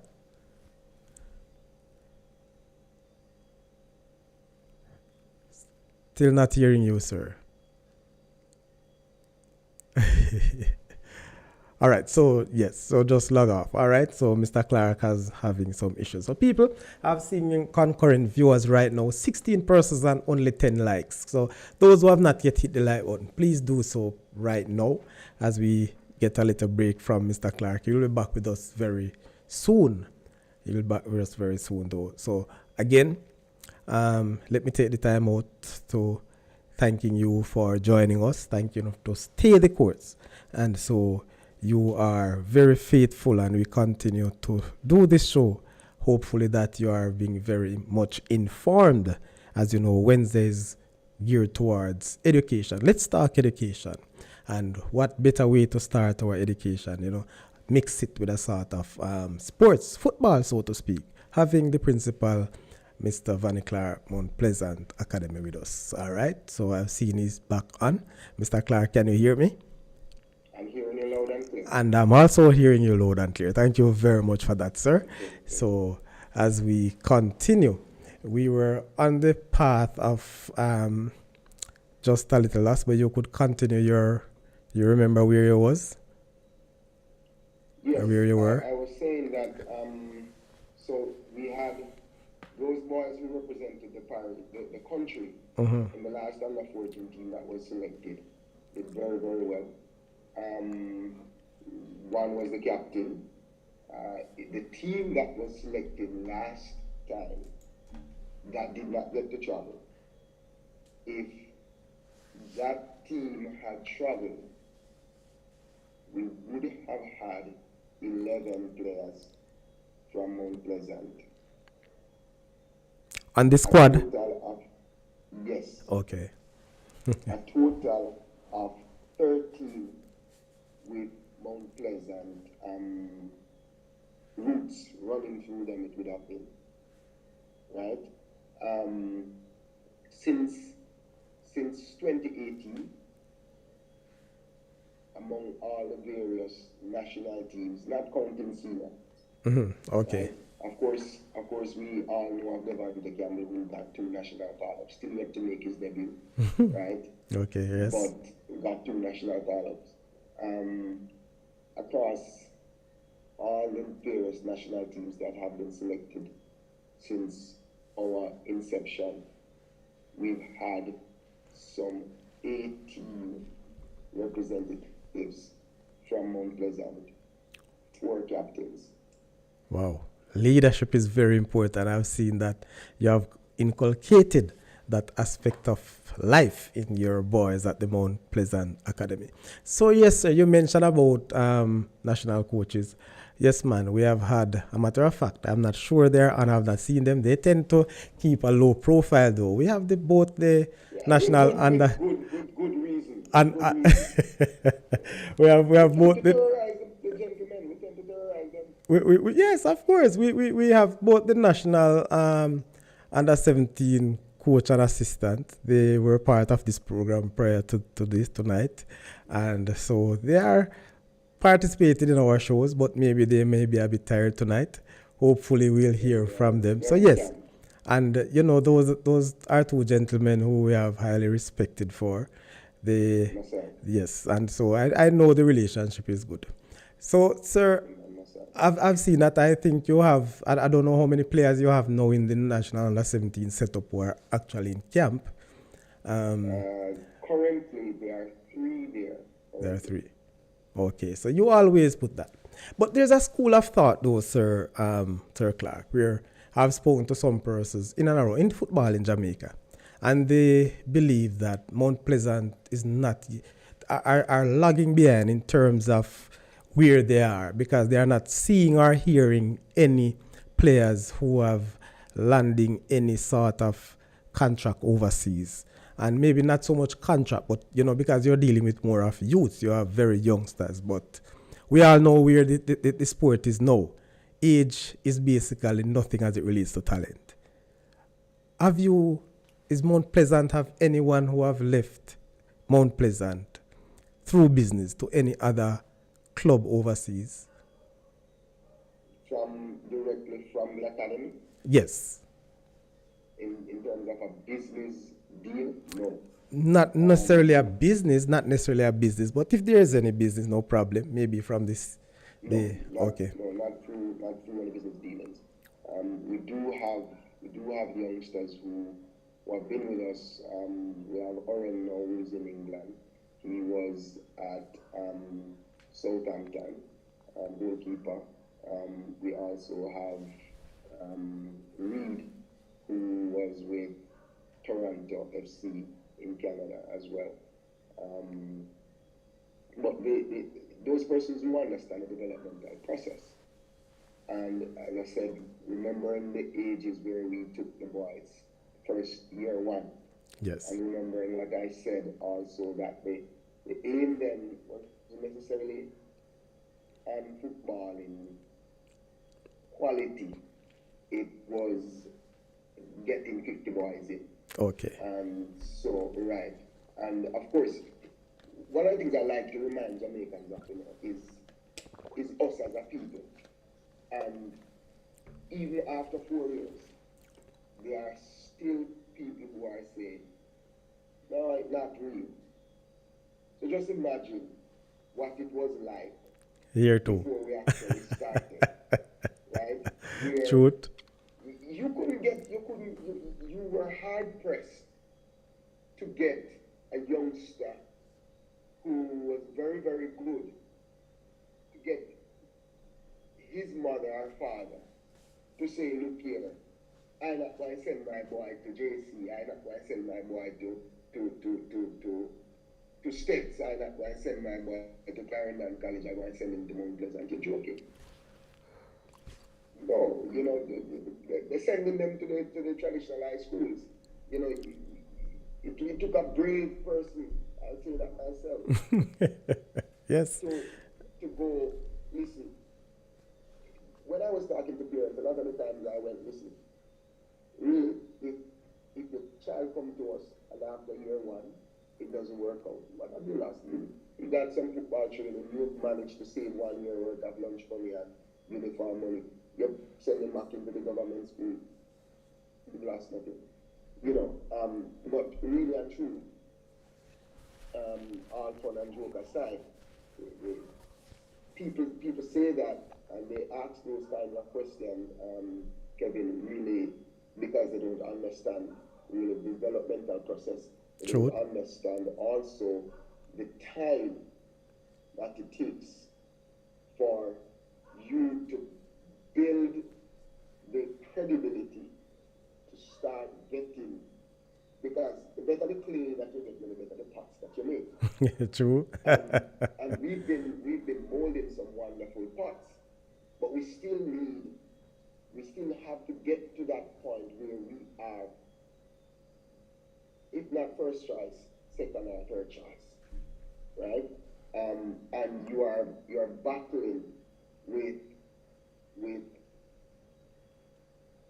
high schools who have prestige, history, heritage, and old boys associations who are, you know, buying money, fridge and whatever. We're not doing that. We take care of the kids, but we're not going to buy mommy no fridge, I know TV, I know bed, I know whatever. We're taking care of the kids, you know. True. So there are still those cultural things that you have to, but the reality is that it takes time, and it's slow, painstaking work. It's slow, painstaking work. I really appreciate that because, you know, it's discussion that persons have, and many of us out here wouldn't have understand. We see an academy and we believe that, yeah, the moment you hit the ground, you should be flying high. But, you know, everything takes time. You know, I listen and reason with some persons when I talk about even this same Saudichress show. And, you know, the growth that we are having, you know, it takes time, and I do appreciate. One of the fact is, I appreciate my guests over the past couple of months because you people have added value to the Saudichress channel, and I'm sure that it will grow when persons look back at it. And, you know, there are some persons who said to me that, hey, listen, man, don't delete your videos. It doesn't matter how many persons views. Maybe in another month, it will just grow. So that I do understand that, sir, you know, and I believe that the Mount Pleasant Academy will grow. Last point before I allow you to push across some very important points that I know Jamaica and the world want to know. Have you have any overseas student in your academy? Yes. Yes. The simple answer to that is yes. And I think, and this is unfortunate, but I think that Jamaica, Mount Pleasant represents a beacon of hope for football in Jamaica. But unfortunately, you can't have something good and abuse it. True. And the reality is that when we take a child and we set the parameters for what the child needs to do, and the child has done it and we are sticking to, and sometimes they don't do it, but we believe in this talent, and we think that this talent can be honed and harnessed, and over time will come out as a brilliant jewel. But when you do that and you make that investment for 3 years, and you have a coach or a manager or a scout or whatever you want to call them, who comes and they say to a kid, I'll give you I'll give you an example. You have a kid playing Premier League Yes. for us last year. Right? He's playing Premier League. And a lot of times people say that, oh, the Mount Pleasant none of the kids play Premier League. Last year, there was a game last year, I believe, where Mount Pleasant fielded 6 kids. Wow. One game. Tyrese Go and those names, you never hear the commentators say that they are 15 or 16, but they were. Devante Hedges, who played for Marooners when last round. Yes, in the qualifiers. Played multiple games for Mount Pleasant. Devante Hedges played multiple games in the Premier League for Mount Pleasant. But people don't know that, or they refuse to see it. So there is a narrative. Sir Clarke, with all due respect, I never know that. A lot of people wouldn't know unless these things are highlighted. You know, one of the things is, how much do you own some of these players? I mean, our academies. You know, the fact that they have passed through, and especially when they reach the 17 and 18, you know, they need to get real players. 16, 17. So with that in mind, what age your students graduated from your academy? All right, so the idea is we really haven't had a chance, to be fair and to be quite honest and frank with you, Kevin. We haven't really had a chance to get a batch of boys graduated. Wow. Because by the time they get to 16 and they can play, and they start learning to play properly, they are poached. And that is why I started down this road to say to you that we can't continue to make the investment without there being some sort of protection. And I'm not talking about just the parents having a little bit more about themselves and understanding that, look here, we trust in the process. Right. But also the persons who are saying, look here, we need Jamaica's football to be better, they too must recognize the value that is being added to these boys. And they too have to somewhere within themselves sort of set aside that burning desire to just win a Lancaster Cup or win a Manning Cup or whatever, and go, listen, if we can find a way to have these boys play with us and stay in the academy, we'll take that route. But that hasn't happened. Hopefully, I do think that with the situation of us having that marriage with Yorkcastle, that, you know, that will we'll be able to see the batch that we have now through. But if not, I have to say that we are going to have to start looking external for our own survivability, because you can't have an academy where you end up not having an under-17 group when you've had 4 years, or not having an under-18 group when you've had 4 years, or, you know, as the case may be, because by the time they get to 16, you know, it's gold rush. So, Sir Clarke, listen now. I'm just trying to figure out something here. You have done so much for these youth. Free schooling, free opportunity to excel in the sport of football for first 2-3 years. And I'm sure you must have some legal people in and around your academy. Can there be any way or form that you have a contractual arrangement with the parent? The fact that you have actually spent so much, or have invested so much in this particular player or youth, he or she, well, it's a he thing, no, right? It's a he. there should be some level of contract to say, hey, if the child must move, we must consent.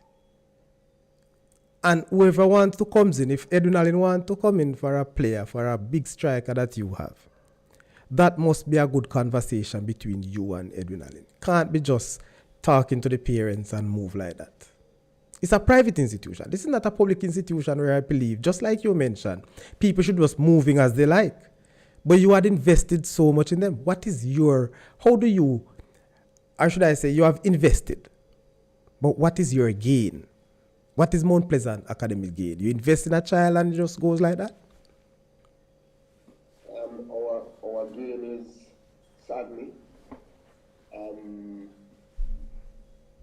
level of I'm trying to find the nicest, kindest word I can for this. But our reward is they're not doing anything for you.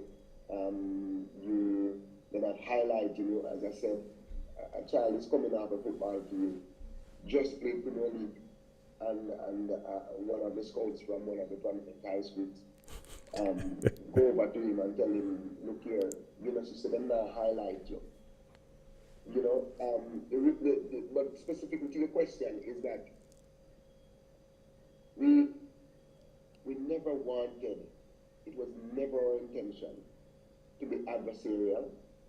It was never our intention. We genuinely built Mount Pleasant out of a desire to help. And that's a sad thing. But of course, for us to continue helping, at some point down the road, the academy has to be able to, at the very least, gain from the FIFA compensation or have one transferred or something, so that other youngsters can benefit. Mr. Gould has said that, look here, if one boy leave, if 10 boy leave, and they leave for 100 million, he does not want 1 penny.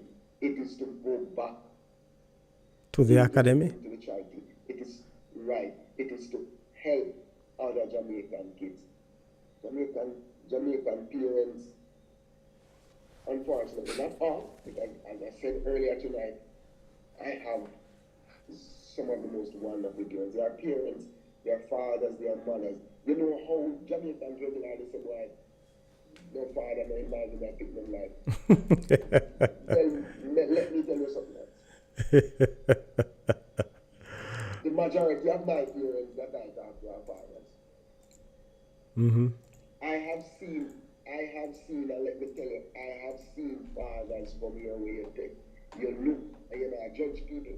But when you talk to him and tell you, say, look here, Dada, I don't want him to be like me, and he know how me live my life, and he knows, say, boy, any day I must be, and he might tell you, say, he's a gangster, you know? But true. Look here, you see, when you call, he might answer. Kevin, when you call, he's answering. He never leaves the youngster out at all. Never. True. Always there. That's very good. Very, very good. Always there. So I have some of the most wonderful parents, but at the same time, I've had terrible experiences dealing with some who are disingenuous, and some too not disingenuous, but some too who lack knowledge. And they are bamboozled. And, you know, there was one school that was giving away $150,000 and giving away 100,000 and giving away 50,000. Let me ask you. I could call you without fear of a fee, but I will not. But I can tell you that it has happened.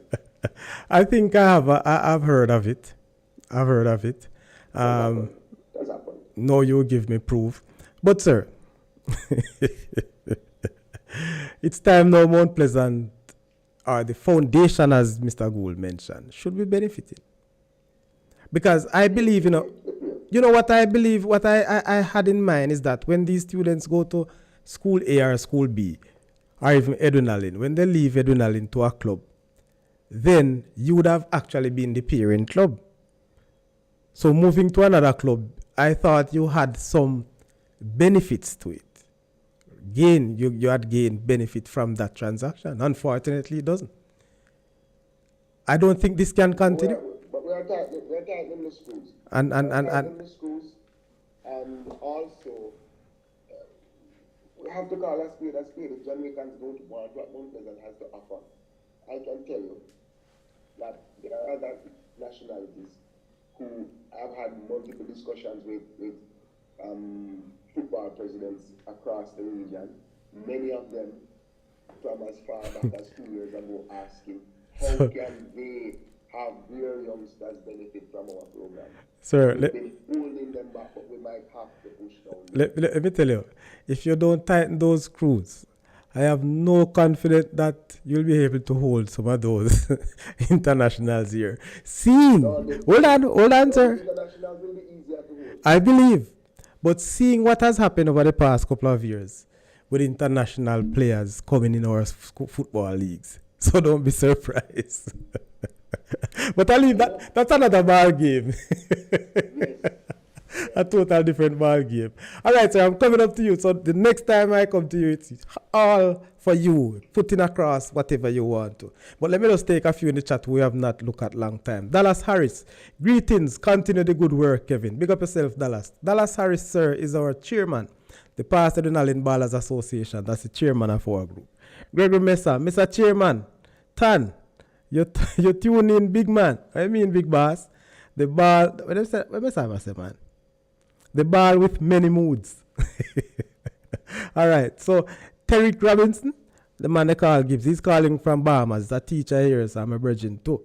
What would it take for Mount Pleasant to become a part of ISA? I'm going to read the other one before you touch that. What preventing them from becoming a part of ISA? These are questions that Terrick asks. But I have two more chats, so let me just go through them and then you respond. Trevor Wittick, yeah man, the skipper. Good night, Sadi and Mr. Clarke. Is there any chance Mount Pleasant will enter in the Doncaster Cup anytime soon? So those are some triple questions that surround you will answer one time. Gregory Messam again saying, Trevor, but there are more developing players as a feeding tree for these pertinent institution. So right, Gregory. Mr. Lee, my good friend, how are you, man? How are you so late? What happened? Good night, family. Good night, Sir Lee. Nayuka Kadna.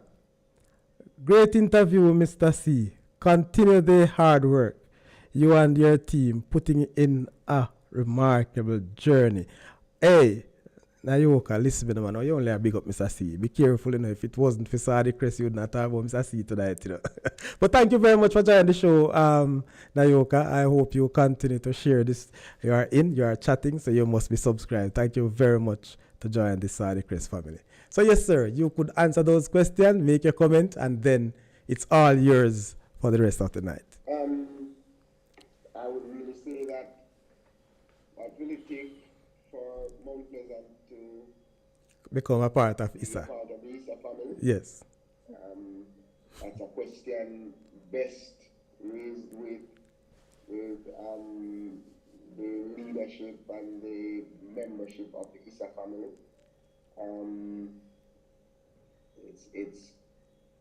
I think we did just about everything we could. Okay.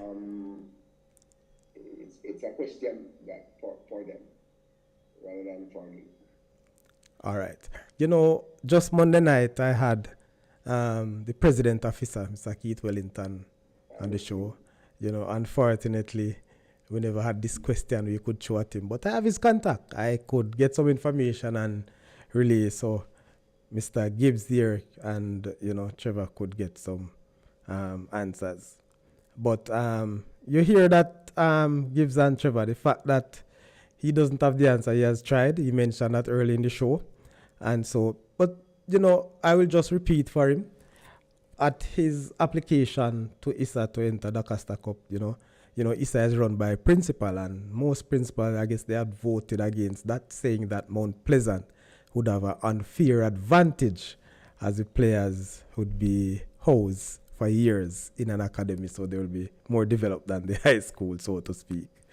So I guess that is the big problem. It's a threat that Mount Pleasant probably would have run away with all the competition, the championship. All right. Again, Nayoka Kadna.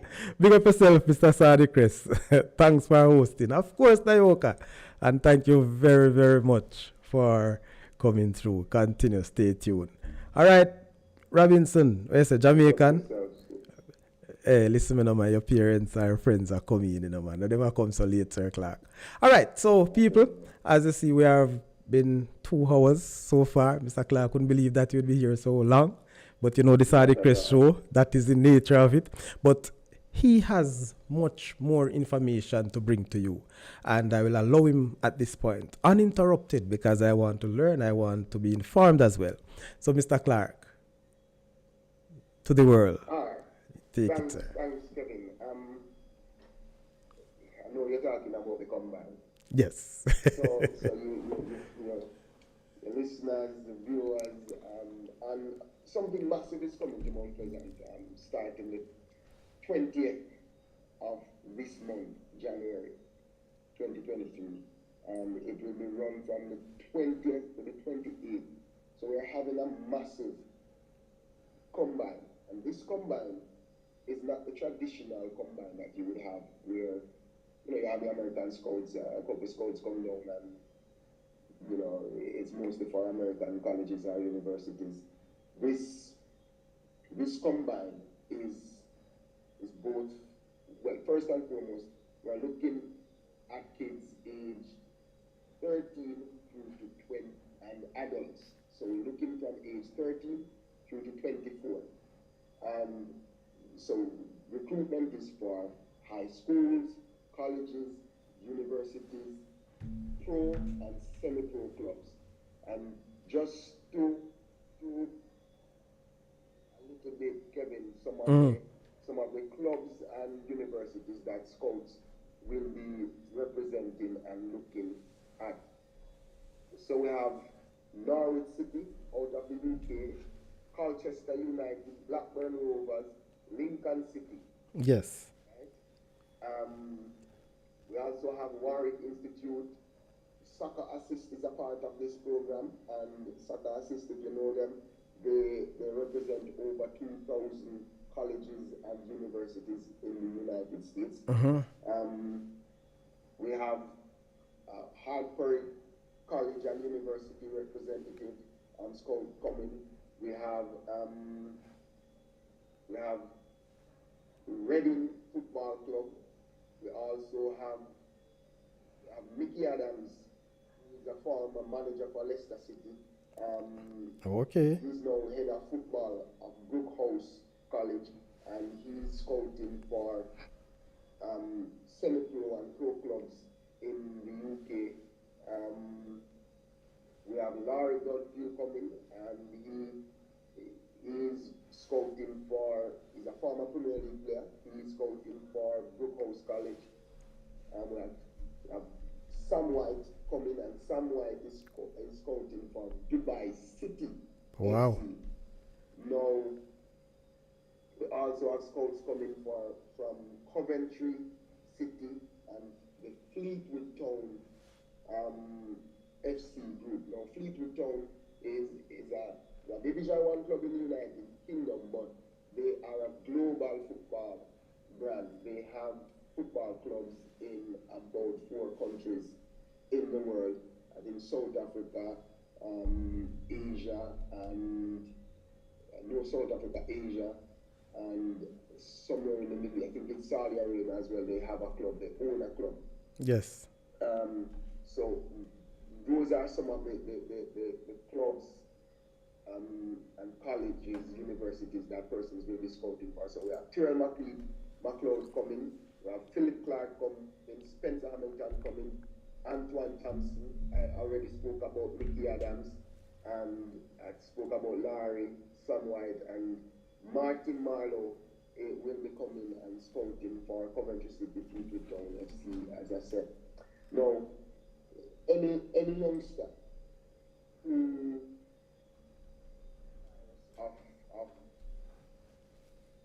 university scholarship, a college scholarship. This is an opportunity too good to pass up. But also, you have those young Premier League players, college players who are very good, but who have not yet had a scout look at them, or in some cases, you might think that you're good enough to get a pro contract. Hey, listen, if you get a 2 years contract down in Dubai, you're set. That's true. You're set. So, you're set. So, what persons need to do now is visit the Mount Pleasant Academy website, and you do that at Mount Pleasant Academy, www.mountpleasantacademyja.org. And once you visit it, the first thing that will come up on that screen is a flyer. It will say apply now, and you hit that link, and it will take you through. You register. If you can't, if it's difficult for you to utilize the software, and you can get yourself to Mount Pleasant Academy, you get yourself here. You get yourself registered. This opportunity is absolutely too good to pass up. You do not want to pass up this. We've scheduled 8 days. This is happening at great cost. Of course, we've asked the participants to contribute a small fee to it. Because everybody's coming out of the UK, the fee is in pounds, so we've asked for £40. This combine is being done in partnership with Generation Next. Now, Generation Next is an organization that was started in Antigua. Yes. They own now a club in England. They ran a similar combine in Antigua last year. And out of that combine, 18 Antiguans were recruited. 18 Antiguans. Okay.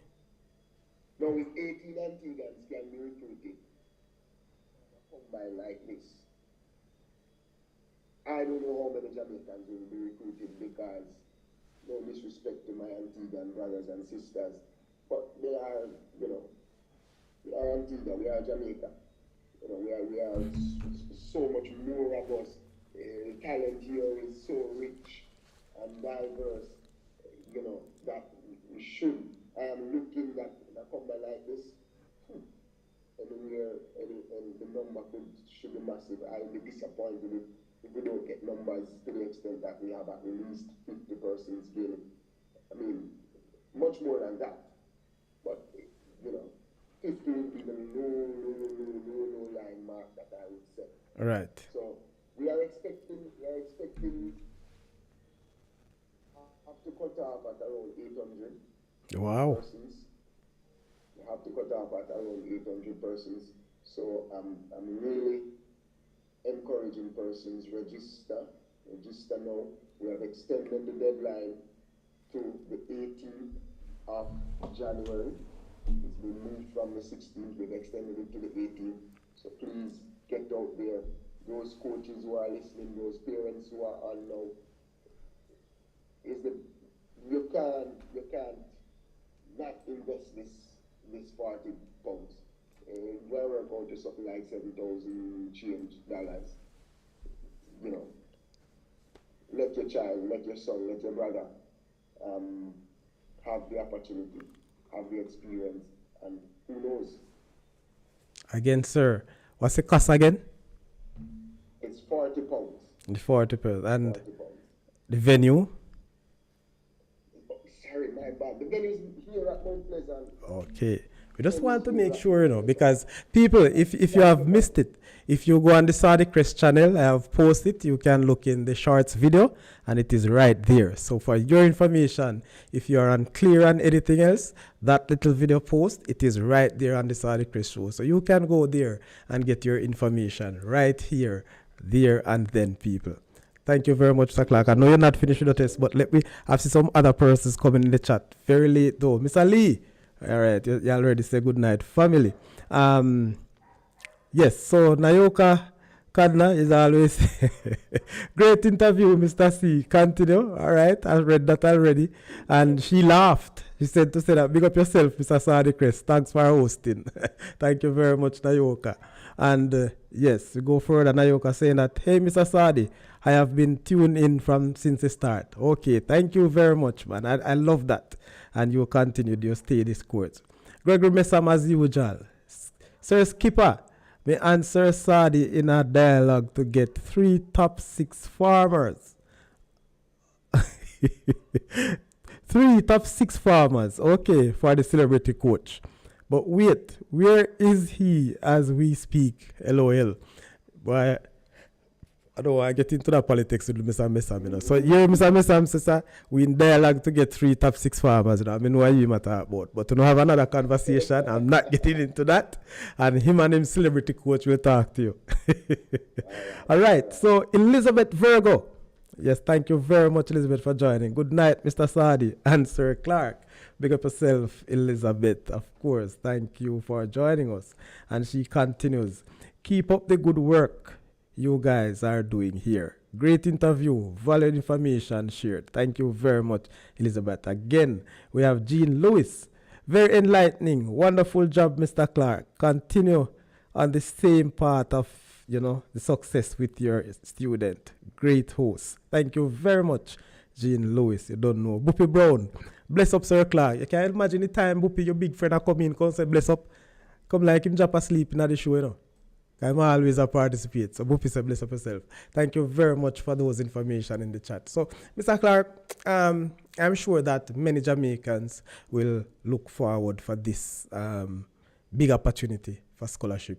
Again, I want to thank you, Mount Pleasant. Thank you, Mr. Clarke, for hosting such a wonderful event. By the way, any special invitation for the Saudichress show? Saudichress show to come set up and broadcast from there. I will be there.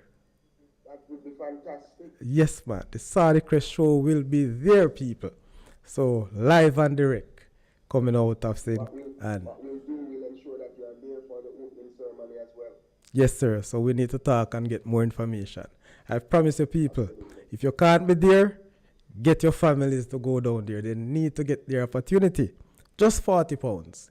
When I say pounds, it might sound a lot, but equate it. Can't be too much money to invest in your son. All right? Hey, sir, frontsman. Caps up the general name. All right?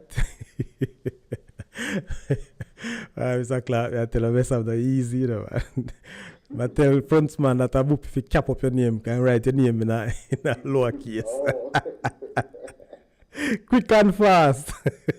Plus link celebrity coach now to register some of his players for the upcoming opportunities at such in the bush. Hey, let me tell you something, boss.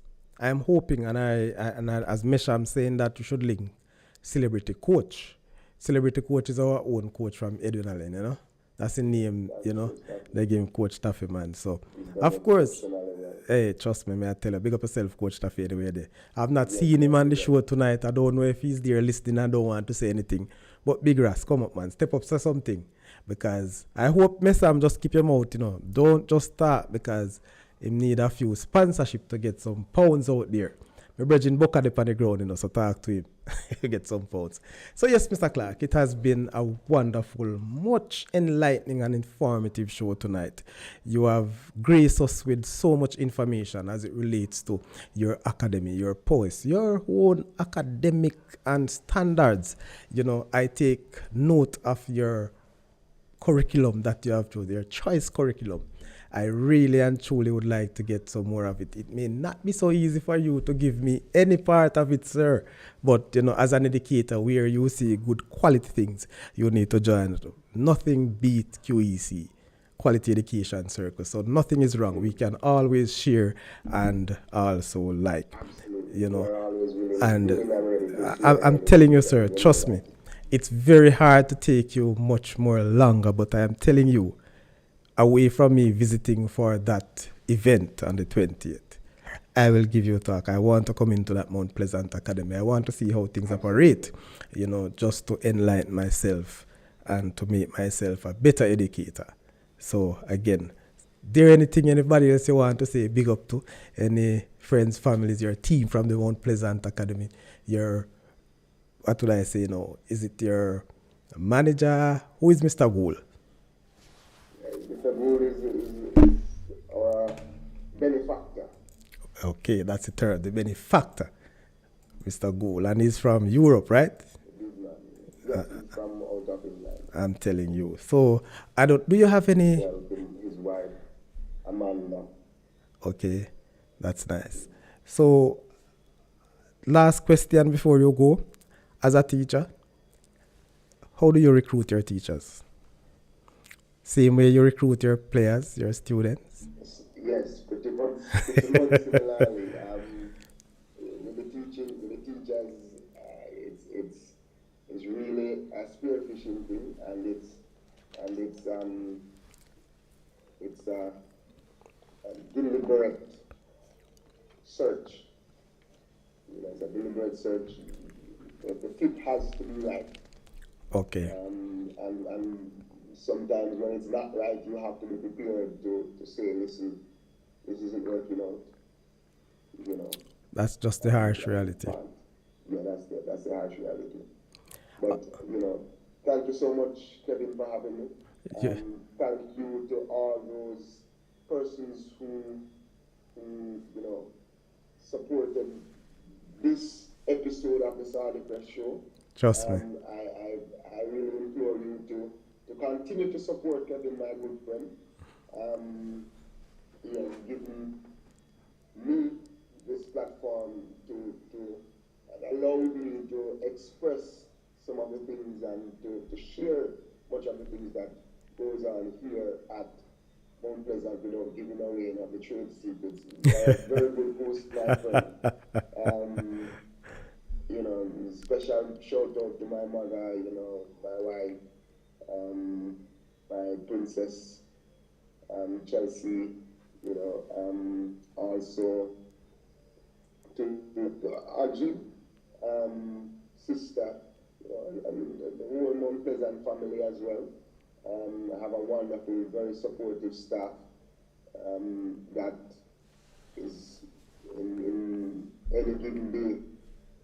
You don't know who is housekeeping from teacher in class sometimes, because everybody chips in, and there are no lines that prevents persons from caring for the boys. And so I really want to use this platform to say thank you to them, to the very, very hard-working management team, especially on the academic side. I do have a head of academics, and young teacher, but she epitomizes what hard work, smart work, and diligence represents, and every time. So pick up yourself, Miss Brown, and the rest of the team, coaches, everybody. And of course, when the boys tune into this, if they don't hear that, I beat them up. So, big up the whole Mount Pleasant family. Yes, man, most definitely.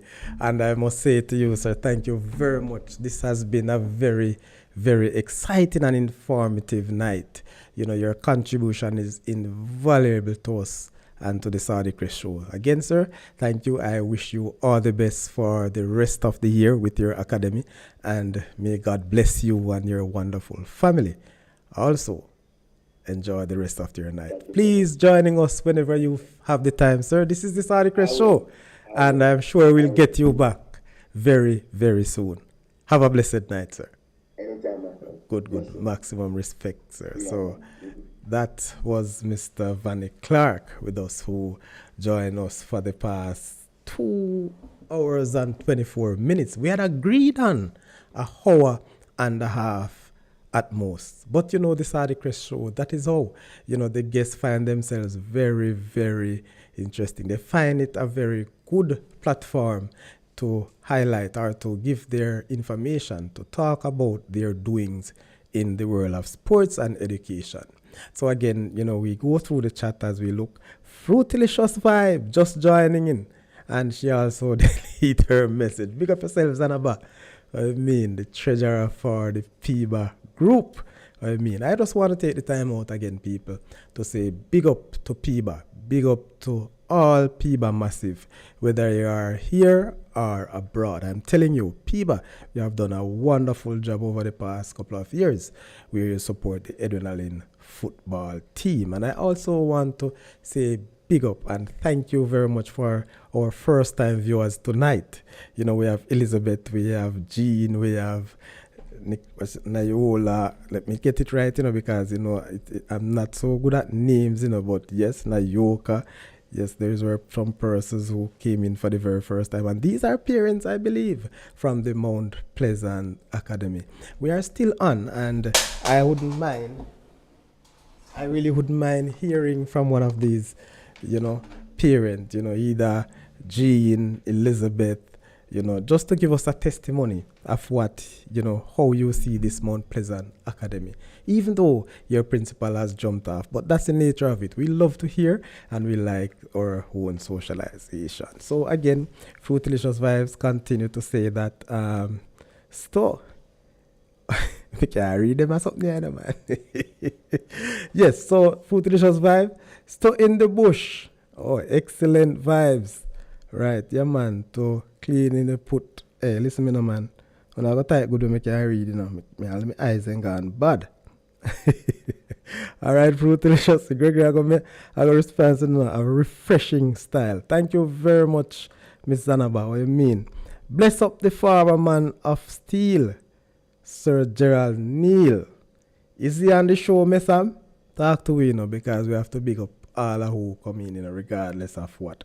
So, people, this is the Saudichress show. As we have said before, we never had much calling tonight, but I enjoyed your conversation in the chat, and as such, I hope that you had, very grateful and enlightening by the responses from Mr. Vanie Clarke. This is the Saudichress show, and every night we tend to put in a little more. We tend to give you a lot of information that are well needed. And of course, we'll say, as Nayoka, York is for life. From York Castle. All right, Nayoka, I do understand. That is the nature of it. And I see you enjoyed a last year football season with your boys. And of course, being a part of the Mount Pleasant Academy. What more could it want? Again, people, if you missed the event, the combined event that Mr. Clarke spoke about, you could look at in the Saudichress channel. Just click on the short videos and you will see and get all that information that you have missed, so to speak. People, we should have a show on Friday night, but unfortunately, I am unable to host that show because of unforeseen events and unforeseen events, yes, prior to then.